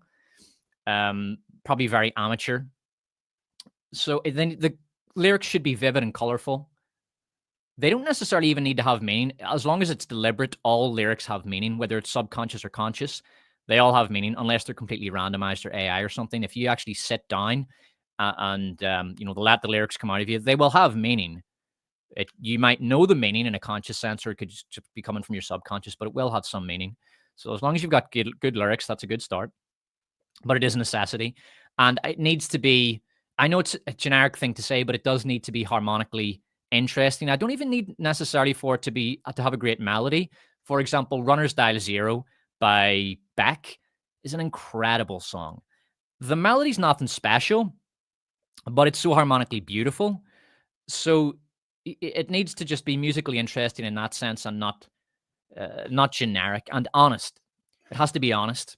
It can't be written for the purpose of filling out an album or attracting commercial attention. It has to be, an honest piece of art that would constitute, in my opinion, a good song. Maybe not. It's a great song is something else. Like, what constitutes a great song? Who knows? Rick Beato has a really great series called "What Makes That Song Great," but that's the question, right? What makes a song great? But what makes a song good? Interesting harmony and melody, and some originality. It doesn't need to be anything spectacular, but at least innovative within the songwriter's own musical history. And it has to be honest and have some interesting lyrical content, and that would be enough. Nothing too special. It's not that hard to write a good song. It's extremely difficult to write a great song, but it's not hard to write a good song as long as you put in a bit of effort. Okay. Okay. Hey, Despot, what are your thoughts on The Big Lebowski? The movie just keeps getting funnier to me the more you understand the differences between all the characters. Appreciate your videos. I haven't seen that movie in years. I need to go back and watch it. But he's an interesting character because he has he's a world-weary character who kind of just wants to be left alone to do his own thing. And you don't really see that character in movies anymore. Have you seen that character, that kind of archetype, Greg? Like the world-weary, not in a depressed Luke Skywalker, go away! Like, not that, but more just like I'm good, man. I just want to chill out and I'm not depressed about anything. I just want to chill, bro. So it's been like, I'm the same. It's been a while since I've seen it, but I do remember one of the characters talking about, like, there's the nihilistic character, the what is his name? I don't know. He's the one. I remember the goofy scene where he's just dancing around with the giant scissors. But you're right. Like, I wish that American writers were able to write nihilistic characters that were not hopelessly bleak nihilistic, but they didn't even have to be like Eastern Buddhist nihilistic, like nothing matters, so it's fine. It's more of a spiritual type thing. But yeah, I do wish there were more characters that were just chill, that just didn't take things so seriously, but not in a depressed or message sendy kind of way, because we're in late stage capitalism. So I'm not going to get excited about things because the goddamn the capitalists are ruining everything. Like, they always go that direction. The thing is, you're describing a character that is beyond the life experience of a lot of the people that are writing this shite. Yeah. So they're living in an age where, you click on X and the world is on fire, right? You're surrounded by people who are completely obsessed with their own political ideas and their political vision of society. People like that, it's in the notion of just sort of having a stoic chill is incomprehensible to them. Yeah. It wouldn't make any sense. Silence is violence. Like, that's their attitude. So they just can't relate. They can't really even comprehend a character like the dude. So you're right. Like, these people have no life experience. And it's funny. I realized I hadn't listened to a lot of Jane Austen, just Pride and Prejudice. That's the popular one. I was like, you know what? I should try some of the other ones. So recently I started listening to Rosamund Pike, has narrated a couple of them, and she's really good. And I started listening to Sense and Sensibility. And I haven't gotten too far into it, but there is an early scene that, I was laughing out loud funny. Like, this is funny shit. Like, this is why this is classic literature, because these ladies meet this guy, Willoughby, who obviously is going to turn out to be bad because he's really great early in the book. And they go to a shopkeeper and they're asking, hey, do you know this Willoughby guy? And the guy's like, oh, Willoughby's the coolest. He's the greatest guy. And they're like, oh, what can you tell us about him? We want to know. And he's like, he is an excellent horse rider and the best shot with a rifle out of anybody that I know. And the ladies are like, that's great. Love that. What can you tell us about him? And the shopkeeper's like, I just told you everything that there is to say. He's an amazing person. What do you do? Were you deaf? And like, I was cracking up because that's the kind of stuff that is it's poking fun at guys, but it is also a little true. Obviously, Austin knew dudes, and like they don't care. Like, he's a great bowler. That's all I need to know about freaking Lebowski, you know? And it's stuff like that that I was dying. And then I think it's supposed to be exaggerated comedy, but it might be something because it was written a long time ago. But they're discussing this guy, Colonel Brandon, and the main character, Marianne, is like, oh my God, there's a reason he's so calm, because he's used up all his emotion in life. Like he's never going to experience joy again. He's seen everything that's ever going to excite him. He's 35 fucking years old. He's nearly dead as far as she's concerned. And her mother is saying, look, there are ladies for this guy. Maybe there's like a 27-year-old woman that, you know, her husband is dead, because they all are in their 20s. And she's like, oh my God, a 27-year-old woman has nothing to offer him. She's practically dead too. She's dried up. No one's going to be attracted to her. My wife hates this character because she's so annoying and dramatic. But like, I was listening to it, I was dying. I think it's great comedy. And you can't write shit like that when you hate men, or when you just have never met anybody outside of LA or something, and you're right, they can't write this stuff anymore. Yeah, and that's a piece of advice that I've given in the past to students and things like that. If they because I had some students who were asking me about, like, I'm full-time on YouTube now, but I was still teaching earlier this year, and some students would ask me about my YouTube channel and, you know, how could I become a YouTuber? And I would say to them, look, don't worry about it, just go out into the world and experience the world, and, you know, work shitty part-time jobs, and, you know, your first jobs are going to be terrible, but just get out there, get the experience, see some of the world, be passionate and pursue interests. And then when you know you've actually got something to say, then you can start putting stuff out into the world. You know, it's all input output. You know, it's the same with me and my channel. Like, if I finish a big video, I don't go straight on to the next video. I have a period of input where I'm playing video games, or I'm watching a ton of movies, or I'm watching a TV show. Like recently I watched Death Note, and it was for no other reason than to just get it, you know, for the input of this old great anime. You've got to, I need to actually be experiencing and watching all this stuff, and not just be a talking head, just talk, yap. Like, I need to fill my head with all this interesting stuff so that I have interesting ideas.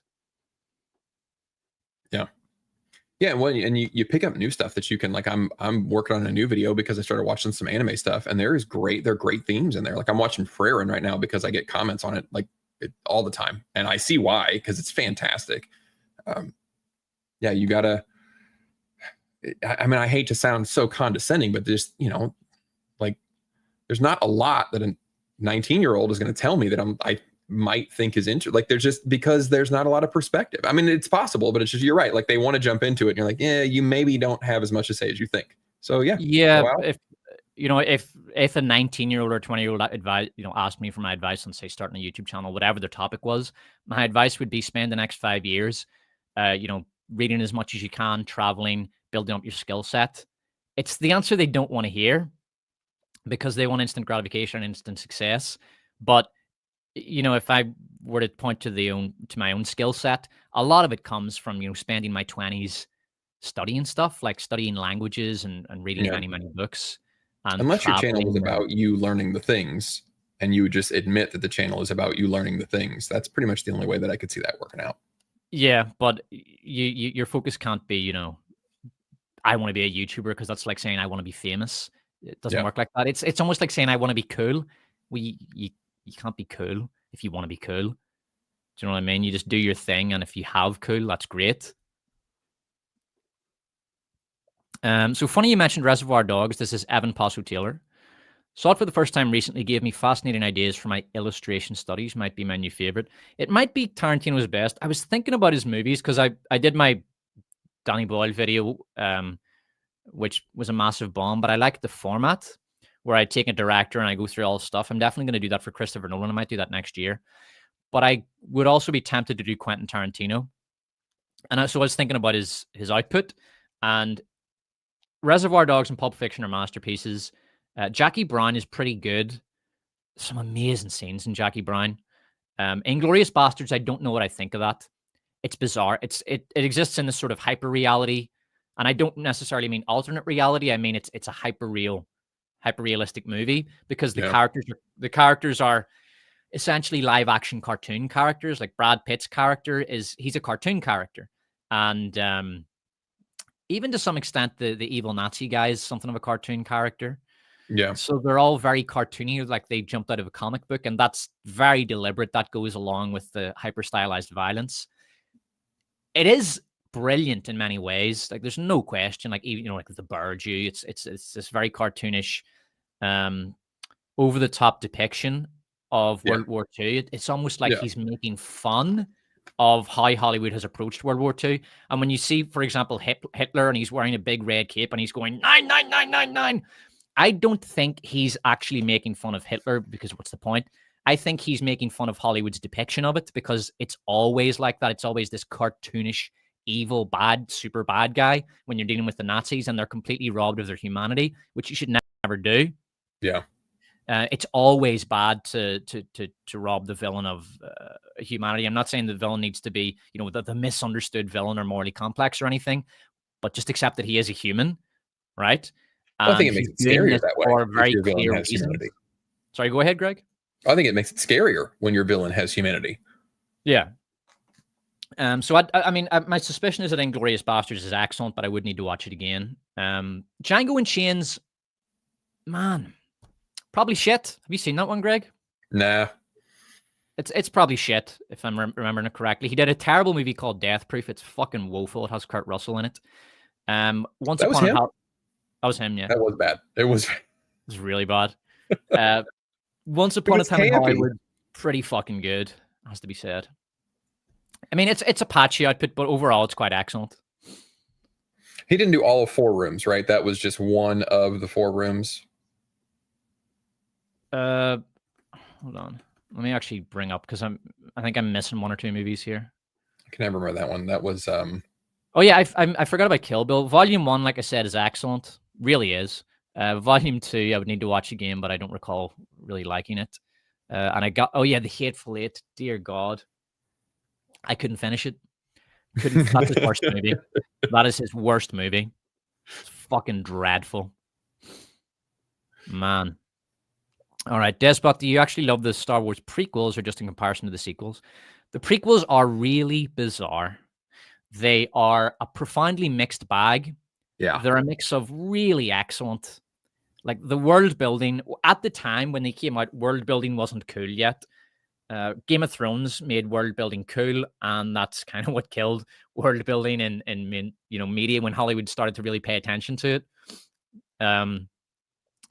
But he was doing really excellent world building in the prequels, and the politics are pretty good, and even the plot is really solid. Like you watch movies today, the plots don't make any sense. Now there's the odd sort of plot contrivance, like for example, Anakin jumps in the Naboo starfighter and then it takes off and he ends up accidentally blowing up the fucking Death Star 3. Ugh, that was bad. But overall, but you could argue, it was the will of the Force, but that's about as bad as it gets. I mean, The Phantom Menace is pretty awful, although it has some brilliant stuff in it. It's probably the best example of a bad movie with good music. Like the music's incredible in it. 2, I haven't seen in a long time. Revenge of the Sith is decent. Greg, what do you think? The biggest issue with them is, and I agree with you with the world building thing. And it's funny that was the complaint. That was one of the big complaints at the time was, why is this crap opening with a trade dispute? And why are we getting to politics? And like, this is so dense and we just want to see lightsabers and blasters and shit. And now we've gone too far the other way. And it's just nostalgia slop. And we're like, oh my God, just because there's a lightsaber doesn't mean it's Star Wars and we're going to like it. I think the biggest issue is when you hear like these stories from behind the scenes with the original Star Wars is that George Lucas did not write good dialogue, and he had actors who were willing to just say, Harrison Ford was willing to just say, this is not how people talk. Or, the famous story about him saying, I know instead of I love you back or whatever. And in the prequels, you can really see that everybody was terrified to tell him this isn't good. And the dialogue is the absolute worst part of those movies. There's a lot to love, but the dialogue is awful. You know, the I hate sand, from my point of view, the Jedi are evil. I remember I was recording one time for some video, and I was just grabbing some clips, and just some of the blocking is really, really bad. Like, Lucas is great as far as the imaginative stuff, but his technicals, his dialogue, his blocking, that stuff he doesn't know how to do. So there was one scene where it's right after they escape the arena, and the cavalry comes to pick them up, and they're heading toward these giant walking ball things, and Anakin just goes, "Shoot the explosive part," and they do, and it all blows up, and Obi-Wan's like, "Good call, Anakin." Yeah, that's really why bad. wouldn't you have shot the explosive part? They get off, and these clones come up to Samuel L. Jackson, and they're like, "Sir, whatever, we need you," and he just like points and walks off, and like that's how he left the scene, because George didn't know what to do. Like, you need to get off this transport, and you need to get out of the scene, but we don't know, so just point meaningfully, and then everyone walk in the direction that Sam points. And it's that's the stuff that screws it up. But his imagination, the way things look, the world building, the way that you see the rigid Jedi get infiltrated from within, and their code of honor and everything, and the cracks in that get exploited to, how Anakin becomes Darth Vader and everything. All of that's brilliant, but the dialogue was so shit that it's laughable, and that's what drags the whole thing, the whole trilogy down. My old friend Mark, I've been friends with this guy since I was 15. Hi, fellow Antrimite. You've mentioned Trainspotting as an example of top-tier film soundtracks. What other soundtracks do you enjoy? Rewatched Tron Legacy recently, and I was enthralled by its music. Yeah, Tron Legacy has great music. Tron Arse is fucking terrible. Some of the music in Tron Arse is actually pretty good, though. Like Trent Reznor and Atticus Ross. They've done some absolute fucking bangers. Yeah, Tron Arse is rubbish, though. Tron Legacy, great music. This year, the best soundtrack is undoubtedly Sinners. That guy, Ludwig Göransson, yeah, he's the best modern film composer. He also did Oppenheimer. Excellent music. He did The Mandalorian season 1, which has, again, great music. Mando season 3, they got a different guy to do the music, and it was shit. But Ludwig Göransson, really excellent. Check him out. Another really good guy is Nicholas Britell. He did Andor. Great music in there. He did that movie. It was a TV show that was very popular about corporate inheritance. I can't remember what it was called. But it was like a Succession. He did the music for Succession. Nicholas Britell is very good. He's done some excellent stuff. So those are my two favorite modern film composers, Ludwig Göransson and Nicholas Britell. And in terms of just like soundtracks, like great selection of songs. Oh fuck, I don't know. It's hard to remember. I love film scores, soundtracks. It's just a collection of songs, really. So it doesn't matter. It's just, which directors are good at picking songs for soundtracks. I mean, Danny Boyle has a very good ear. It has to be said. Trainspotting is a great example of it, but he does have other good movies. Like there's some bangers on Slumdog Millionaire. Has some brilliant songs on it. Some weird Indian stuff. Really good. But yeah, check out the Sinners soundtrack score if you haven't. Right, let me grab another question here.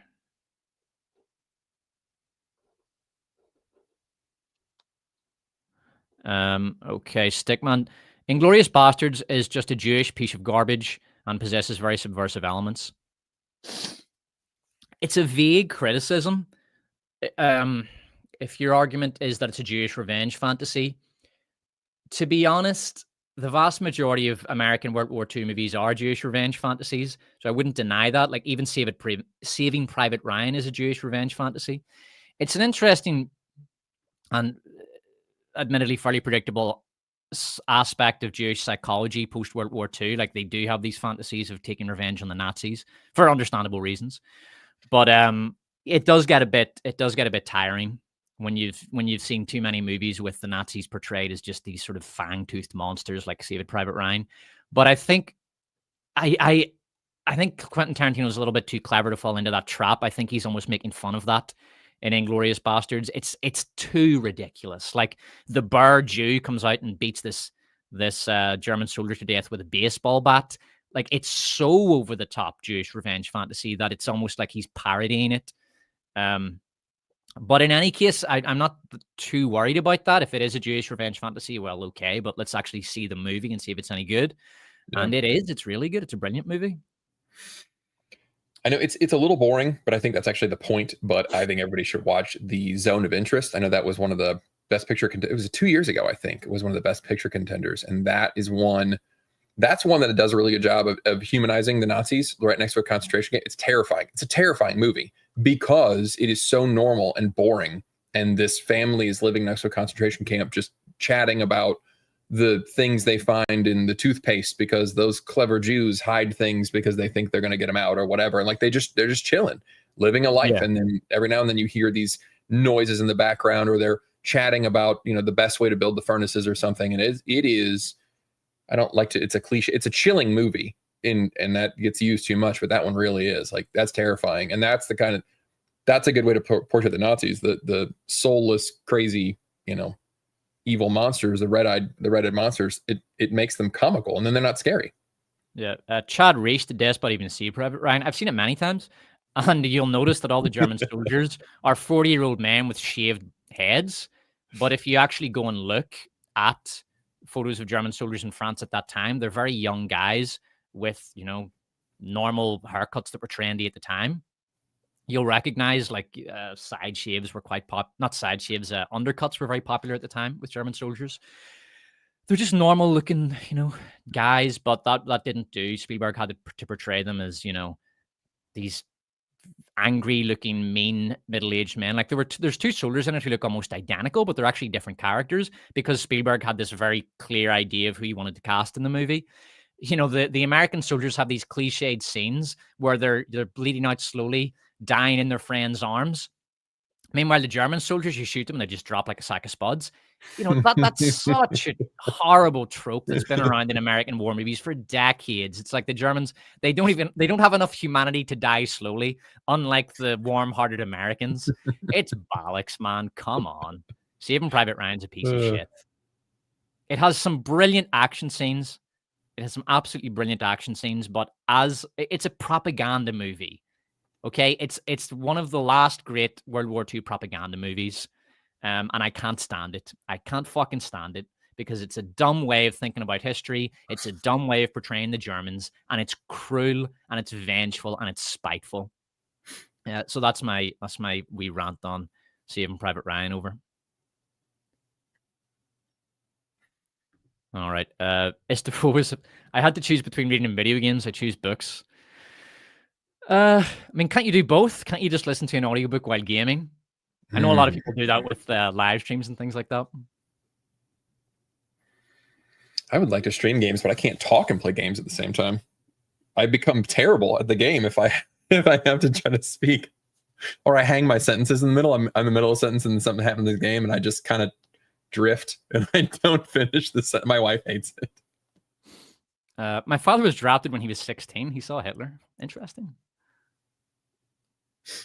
The prequels are the purest form of Star Wars because it's just kind of chaotic nonsense that somehow works under the scope of the world building. I mean, it does work. It's just a question of, is it good? Like, no one's denying that it works. Like, the sequels don't work. Like, they don't make any sense. The plots they have hundreds of plot holes over the course of that trilogy, whereas the prequels don't really. It's all very consistent. So it works, but that's not the issue. The issue is they're just bad, man. Like, you can, I know that we like to pretend that they're good and that everybody loves them now, but they have so many problems. It's like a beautiful, well-varnished boat full of little holes, and you might love the boat, but it doesn't stop it sinking. All those little holes just let the water in and it sinks. That's what the prequel's like. There's just too many problems. Like really boring stoic characters where everyone is just a dull stoic Jedi in episode 1. Here's another thing nobody ever talks about in episode 1. Where the fuck was Obi-Wan? This was supposed to be Obi-Wan Kenobi's movie because that's what people were expecting at the time. They're just used to it now because everybody's seen it a million times, but you watch it and it's like, from the perspective of people watching it at the time, they were expecting a lot more Obi-Wan. Instead, they got fucking Jar Jar Binks and Jake Lloyd. Jesus Christ. Yeah. Like, who wanted that? Well, and what happened to George, and it's the same thing that recently happened with this other big fantasy author, Brandon Sanderson. He put a book out last year that's just way too long. It needs to be edited. When you get big, you almost need to make a point of telling, like, you got to hire. I now see why kings had jesters and shit. The smart ones had jesters, because you need someone to look at you straight in the eye and say, that is a terrible idea. And that's never, you have to cut that. You have to, for your own good, because I love you. That Jar Jar has to go. That's an awful idea. But if you ever watch like the behind the scenes footage, everybody around is just in awe to be in the same room with him. And then, like, I get it. You know, it's George Lucas. Oh my God. Like, who's going to tell him he's a genius. What are you going to do? You know, tell the maker of Star Wars that he's wrong about Star Wars? Like, of course you're not going to do that. And that ultimately was his own fault, that he didn't tell people, I need you to tell me when these ideas are bad. And they all fluffed him, and he thought it was great. It's like AI. AI is the perfect allegory right now. AI fluffs people, and they don't realize it, and they think it's amazing, and suddenly they think they're brilliant until reality hits, and they're not. And it's too late, because AI doesn't love you. It doesn't care. Yeah, we could go down the AI rabbit hole, like. We were going to go down the 50-year mortgage rabbit hole. I'm excited to talk about that. Oh yeah. We'll talk about it now. We wanted to talk about Trump's 489-year mortgage idea, because it was so fucking dumb, and we just couldn't help ourselves. So, I mean, it's an abomination, because it empowers banks that much more. These fuckers already make like 100% on every dollar they lend out as a mortgage. Like, that's why banks are so rich and powerful. The mortgages, when you sit down and look at the math of a mortgage, it is disgusting. Like, think of the worst kind of usuring parasite from some medieval novel you've read, you know, like Shylock the Jew on steroids. Okay, that is nothing compared to what modern banks are doing. Just raping everyone up the ass with their mortgages. And Trump wants to make it worse. Just wants to give them a longer... Well, and it just, I try not to go too hard on the public schools, because I don't want to be that homeschooler, like, with a goddamn public school. But they're not teaching interest. They're not teaching what percentages do and what compound interest does.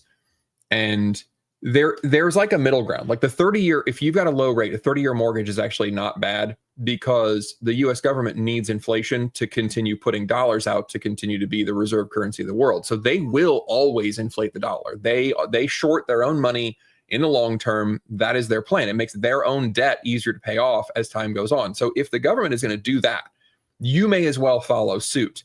The problem is that once you get over like 30 years, the upfront interest is so bad that unless you know without a shadow of a doubt, which you can't do, that you're going to stay in a place for 20, 25 years, you will have zero principal payment in the first 10 years of a 50-year mortgage. So like, I refinanced this place 30 years at 2.8, which is just basically free money. And at the rate the dollar has been inflating, I will be ahead on this mortgage because it's a fixed payment, and that's fine. But at current 7-8% rates at a 50-year mortgage, you're going to be so front loaded on interest, it doesn't matter how much the house goes up in value, you'll never make any money. And only 30 years down the line will you make money. But nobody stays in a house that long. So of course, they're getting all the interest up front. It's a great deal for them. And it just is going to make prices go up, because if you get more access to loans and it's easier to get a loan, then buyers get to ask more because they have more, or sellers get to ask more because they have more buyers. Like, this is Keynesian economics 101, and they're still fucking it up. And it's very frustrating, because it's a good example of don't take something simple and make it complicated. That's a very good rule just for life in general, but especially for your finances. You don't take something simple and make it complicated. Your finances should be quite simple, and you should have a very clear policy about how you do and don't. Very importantly, how you don't spend your money. But anyway, basically, it's supply and demand. Just you build more houses, but a lot of people have also been saying that they need to bring in regulations to prevent major corporations from buying up entire housing estates, because I think something like 25% of all housing stock in the United States is now being bought by private equity. Yeah. Something insane. So they're saying, well, maybe we should bring in regulation to stop that happening. But the problem with that is if you do that, then the development goes down because now the incentive isn't there. Because the market is going to cool down considerably, and you're not going to be able to sell these big estates. But anyway, let's not get into too much of that. But it's very simple. Get into it. It's such a disaster. I mean, basically, you want it. First of all, the United States has a lot of housing stock, right? It does have a lot of supply. It's not like, for example, in the UK where the stock is very, very old. I think the UK has the oldest housing stock in Europe on average. Yeah. So there's massive supply problems due to sort of boomer greenbelt laws and NIMBYism. But that's less of a problem in the States. In the States, you obviously have a massive problem with demand because of the gigantic number of illegal and legal migrants in the country. So if it was me, I would absolutely massacre zoning laws. I'd butcher them. I hate zoning laws. I think it's a form of hoarding. I think it's wealth hoarding by older generations, hoarding wealth from younger generations. So I'd massacre zoning laws, and I would, mass deportations. Those two will help a little, not a lot, because you don't know how bad it can get. And I want to give you the numbers straight up. While I'm doing this research, Greg, I'm going to pull up some numbers from Numbeo. You can tell me what you think of the whole, BlackRock is buying all the big housing estates. It doesn't shock me at all. The private equity buying up houses is crazy because they have cash on hand. So there's no way to outbid them. There's no way to compete at all with that. It's the private equity thing private equity in general is just a giant nightmare as far as everything goes. But the zoning laws are fine, and then the first time home buyer assistance is not too bad either. Like, that's a great way to get people into their first home. That's been useful in the past. But every time you make loans just easier to just more accessible, because that's your goal, to just get more people buying houses, all you're going to end up doing is you're going to recreate the 2008 bubble, because that was all they wanted to do, was just get more people to buy houses. We just want more and more ownership. But the way you go about doing that when you're trying to hit that metric is you just cut corners, and eventually you have people that shouldn't have bought houses, or they have people that mention the adjustable rate mortgages, and then later on they balloon up and then they can't afford them, and then they're underwater at that point. I want our viewers to understand how bad this can get, because people think, well, can house prices really keep going up and up and up? Okay, so here's Chicago, Illinois, which, as far as I'm aware, is Chicago considered expensive as far as property goes? Yes. Okay, so in Chicago to buy... Depends on the part. I mean, Chicago's obviously like any city. I mean, there's expensive and shitty parts, but yes. So for the city center, it's about $3,600 to buy a square meter of apartment. In Seoul, the capital of Korea, it's $21,500. So it's 7 times more expensive in Seoul than it is in Chicago to buy property. So that's how bad it can get. And if you pursue these shitty policies whereby you try to address housing shortages and housing problems and lack of access for young people by manipulating the market, that's where it's going to end up eventually. Like, it could end up, it could get that bad. So, I mean, yeah, that's basically how the fuck does anyone afford property and say, so like a young person can't even, I even asked students. I remember I asked my students, who here thinks they can buy property? And they just laughed. They weren't even depressed about it. They just laughed. You think you're fucked. Young people in the West are like, look at it from the perspective of young Koreans or young people in Hong Kong or Singapore. Like, they'll never, how can they ever own anything with those prices? That's absurd. Well, what makes the 50-year thing crazy is that we already have evidence that it doesn't, multiple pieces of evidence that it doesn't work. Not only the housing bubble that we created by federally backed mortgages, but then we increased access to student loans And then what happened to tuition? It ballooned because banks knew they had guaranteed little suckers that they could loan out money to. And colleges were like, shit, it's free money. They're going to get approved no matter what. So we can raise the tuition.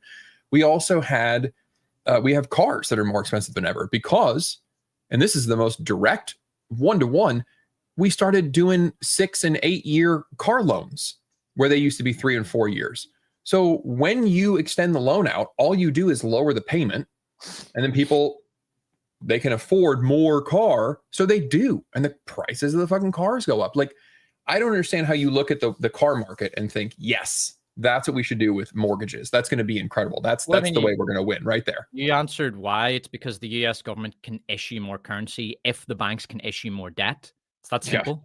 Yeah. The US government wants you in debt because if you're in debt, that means there's more currency in circulation, which means that they can, you know, they can keep printing it. They can keep pumping out more dollars. They can keep inflation up. They can keep stealing money from you. The government is your enemy when it comes to things like debt. It's just that simple. It doesn't matter if it's Trump or whoever it is. They want you in debt. This guy says, firstly, governments need to stop letting foreigners buy property.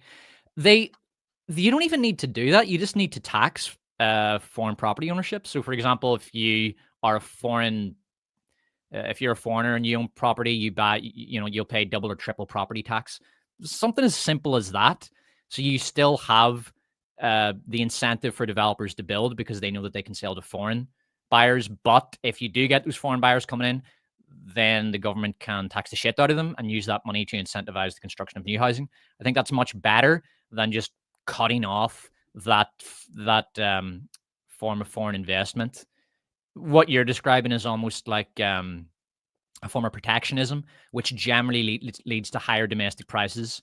So I wouldn't agree with that. I just think you just tax them more heavily and you use that to subsidize public housing, things like that. That's a better solution because rather than you're thinking of housing as an automatically limited resource that you can't expand, but you can expand it. Just butcher the greenbelt laws in the UK. That's the first thing I would do if I was the despot of the UK. I would absolutely massacre the greenbelt laws, cut away all the regulations. That would help a lot. And then of course you deal with immigration. Anyway, let's get back to movies if we can. We sent the whole chat down a big rabbit hole there. All right. Buddy, wait till you graduate college and uni. 4 more years of rising prices will make it seem like today's value is a steal. What do you think, Greg? Can you see it going up much further? Absolutely.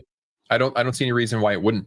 As a matter of fact, so the biggest issue that we have right now is the people that are there are a couple of levers that you're not allowed to touch.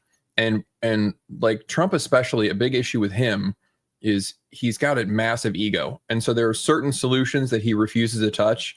And there's just certain, like his ego dictates a lot of his decision-making, whether he wants to believe that or not. And he has tied a lot of his success publicly to the stock market. That's been a thing that he's campaigned on. The stock market is big, it's up, yada, yada. The issue is that the lending loop that people are in and the extra creation of money, I mean, that's fake. Everyone knows that that's fake. Every single person knows the stock market. There is no chance that it's risen 300% in the last couple of years organically. That's just not possible. But anything that would slow that down, he will not do, because then it would cause the number to go down, and then it would look like the economy is not good, because he's already pitched that is how we measure success, is the stock market is up. So I do believe that the prices will continue to go up until they just crash the fuck out, because nobody will hit the brakes. We just started lowering interest rates again because we were afraid that growth was slowing. And if you look at the like historic charts of the S&P, you're like, what slowing are you talking about? What's slowing? But they're terrified that we're going to start to see more inflation or whatever. So they're lowering the rates again. So you're just going to get even more lending, which only works for people with assets, by the way. And like, I hate to sound like I'm bragging, but like, I own this. Well, I don't own it. I have a loan on it, but like, this is an asset. So when the prices went up a few years ago, the first time, we refinanced it, got a lower rate, and it was just worth more because everybody was just, prices were fucking stupid. So we cashed out and finished the basement, which increased the value of the house. So something that a lot of people never get a chance to learn, and that was like a big eye opener for me, was I borrowed this money at 3%, less than 3%, put the money directly back in the house, which is, for up to a certain point, it's like a one-to-one dollar investment. Like it's a guaranteed 100% return on the money, because it just adds to the value of the house. So when you borrow against your own asset for basically nothing and then increase the value of that asset, it's like a fucking cheat code. And a lot of people never get to, like, that was the first time that I'd ever seen that. And I was stunned at how that worked. And you imagine if you're borrowing from your stock portfolio or whatever, and you're investing with that debt and you make more money with that debt, like it's got to be intoxicating. So pulling back on that, slowing that down, no one's doing that. The people that make the policy decisions, there's no chance they're going to do that, because they'll see it as failure. But that's what has to happen. You need deflationary period, but the US dollar can't sustain that. Our debts can't sustain it. We'll just finish with this one guy, because I think people get lost in the abstraction of it all, and they forget that there's actually people at the bottom of the ladder who are getting fucked over. So I think this is a good one to end this, or we rant on. Jonah, I'm a high schooler about to graduate. Thanks for watching the stream, by the way, man. I appreciate really young people tuning in to have their minds expanded by wiser, older men like me and Greg. I'm a high schooler about to graduate, and I have absolutely no idea what I'm going to do about housing and paying for my own house. Yeah, that... I mean, there's no point in me saying if I was a high schooler today, because I've got, the 20 years on your average high schooler in terms of life experience. But Greg, this is a problem Greg actually has to deal with, because I think your oldest are getting to that age, aren't they, Greg? They are. My oldest is 17, going to be 18 in a couple of months. But the thing is, I live in the Midwest of America. So the people that I think are getting screwed the most are the folks that already lived in cities or near cities, and they realize I can't live. And this was like a big flap with Ben Shapiro recently, I guess, that he was saying, just because you grew up in New York, you don't get to live in New York, whatever. And that's a shitty thing to say. And I get why people are mad, but in this area, like, I'm living in Southern Illinois, and 5 or 6 miles away, there is a town that is a little cheaper. So in this area, it's not so bad. For young people, you're going to have to drive, like in most of America. That is the solution. You're going to have a 30-minute longer drive than you should, because that's where the property is going to be cheap. And unfortunately, that's the shitty part. But that's, you're buying convenience when you buy a high price property that's close to where you want to work. Yeah, I mean, in my own case, I was actually discussing this briefly with Greg. I'm not going to save any money for my kids' college fund. I'm going to save for their house deposit. And then when they're, say, 21, 22, I'll give them the deposit and say, okay, well, you'll handle the rest of the mortgage. But you're far, far better off financially with a house deposit than you ever will be with a piece of paper that says you're qualified in sociology or some other bullshit degree. So much. And then if they do want to go to uni, they're just going to have to do it themselves, man. I can't. With the, it's really expensive as is. And if I have 40 grand, I'm sure as fuck not going to waste it sending them to uni. I'll just give them a house deposit. So that's the attitude that I'm going to take. Hopefully I'll be able to do that for them. It'll be tough, but, sacrifice them. What I can say in America is, like, I know it's like this cliche thing, like, learn to weld. No, for real, fucking learn to weld. So I work in a chemical plant, and when I'm not making videos, and we were meeting with a contractor that was going to be doing some work for us or whatever, and we were just talking about them, and they were selling whatever, and the guy kind of went into how, because we were asking, like, what's your percentage? Like, do you have people that travel with you that work for the company? Do you just use local union guys? Like, how do you find people? Because that has been a really serious issue in the last couple of years for large maintenance projects, is finding the number of bodies. Like, it used to be, we just don't want to spend this much money or whatever. And now there's a upper cap on large maintenance projects where we say, well, we're going to need 300 people a day to get all this done, Boilermakers and everybody. And physically, we just cannot source that number of people. So this company was saying that they're having a harder and harder time finding welders, to the point where they're actually starting, because they're a larger contractor in America, and they're actually partnering with trade schools, like fucking baseball scouts, grabbing these kids out of trade school and like putting an arm around their shoulder to let them know, incentivizing them to come to work for the company right away, because the guy was like, we literally cannot find people who know how to weld. There aren't enough. We can't find enough people that know how to put pieces of pipe together and shit. Like, so yes, go learn to be an electrician, HVAC, weld. Yeah. That you go, is Jonah. a viable career path. Get the fuck out of the city. Who Yeah. wants to live in the city anyway? Get out of the city. Go, get a trade and go from there. That would be, I think, solid advice, really. I was in school to be a mechanical engineer, and I quit because I was doing operating work in a chemical plant. And for the last 14 years, I've been the only person working in this house. I got 6 kids, my wife, nobody else works but me. And I've been working in a chemical plant. And yeah, I made more doing that than I did the engineers. Now, they have the potential to make more than me long term, but I quit going to school because I thought, I'm not going to go to night school and spend all my time doing this when maybe I'll end up making more. But yeah, and a lot of people adult life, they're thinking blue-collar about shit's insane for us. They're thinking about AI wrong. They're like, am I going to be replaced by AI? Is my job going to be replaced by AI? You're thinking of it wrong. What you need to be asking is AI going to make the cost of my labor cheaper? That's the right question, because your job might not be replaced with AI, but AI is going to be good enough at it that your labor then becomes cheaper because it can be subsidized by AI. So there's some white collar job that used to pay 100K a year, and now you're going to get 60K a year, something like that. You can still have that job, it still exists, but you're going to get paid dog shit for it. So you need to think in those terms as well. Like, what is AI going to do to my work sector financially? Yeah. As opposed to, is it going to replace it completely? Paul Connolly asks, apropos to your thoughts on Inglorious and Private Ryan, have either of you seen the Indian movie RRR? I saw it and was reminded of wish fulfillment that I felt Inglorious was going for. Yes, I have seen RRR. RRR is an excellent movie, and I know exactly what you mean. It's an Indian revenge fantasy in that it depicts Indians as these, heroic, brave fighters, destroying the British. Because, and this is true, the Indians, I think, feel embarrassed about how the British were able to subdue and rule over the entire subcontinent with a fairly tiny army when you compare it to the size of the entire population. And the Indians just sort of meekly accepted it and submitted to the British. And that is kind of, I can understand why Indians would feel somewhat humiliated by that when they look back at their history. It's why you get so much cope from British Indians about the evils of the British Empire in India. They were so evil. They were uniquely evil.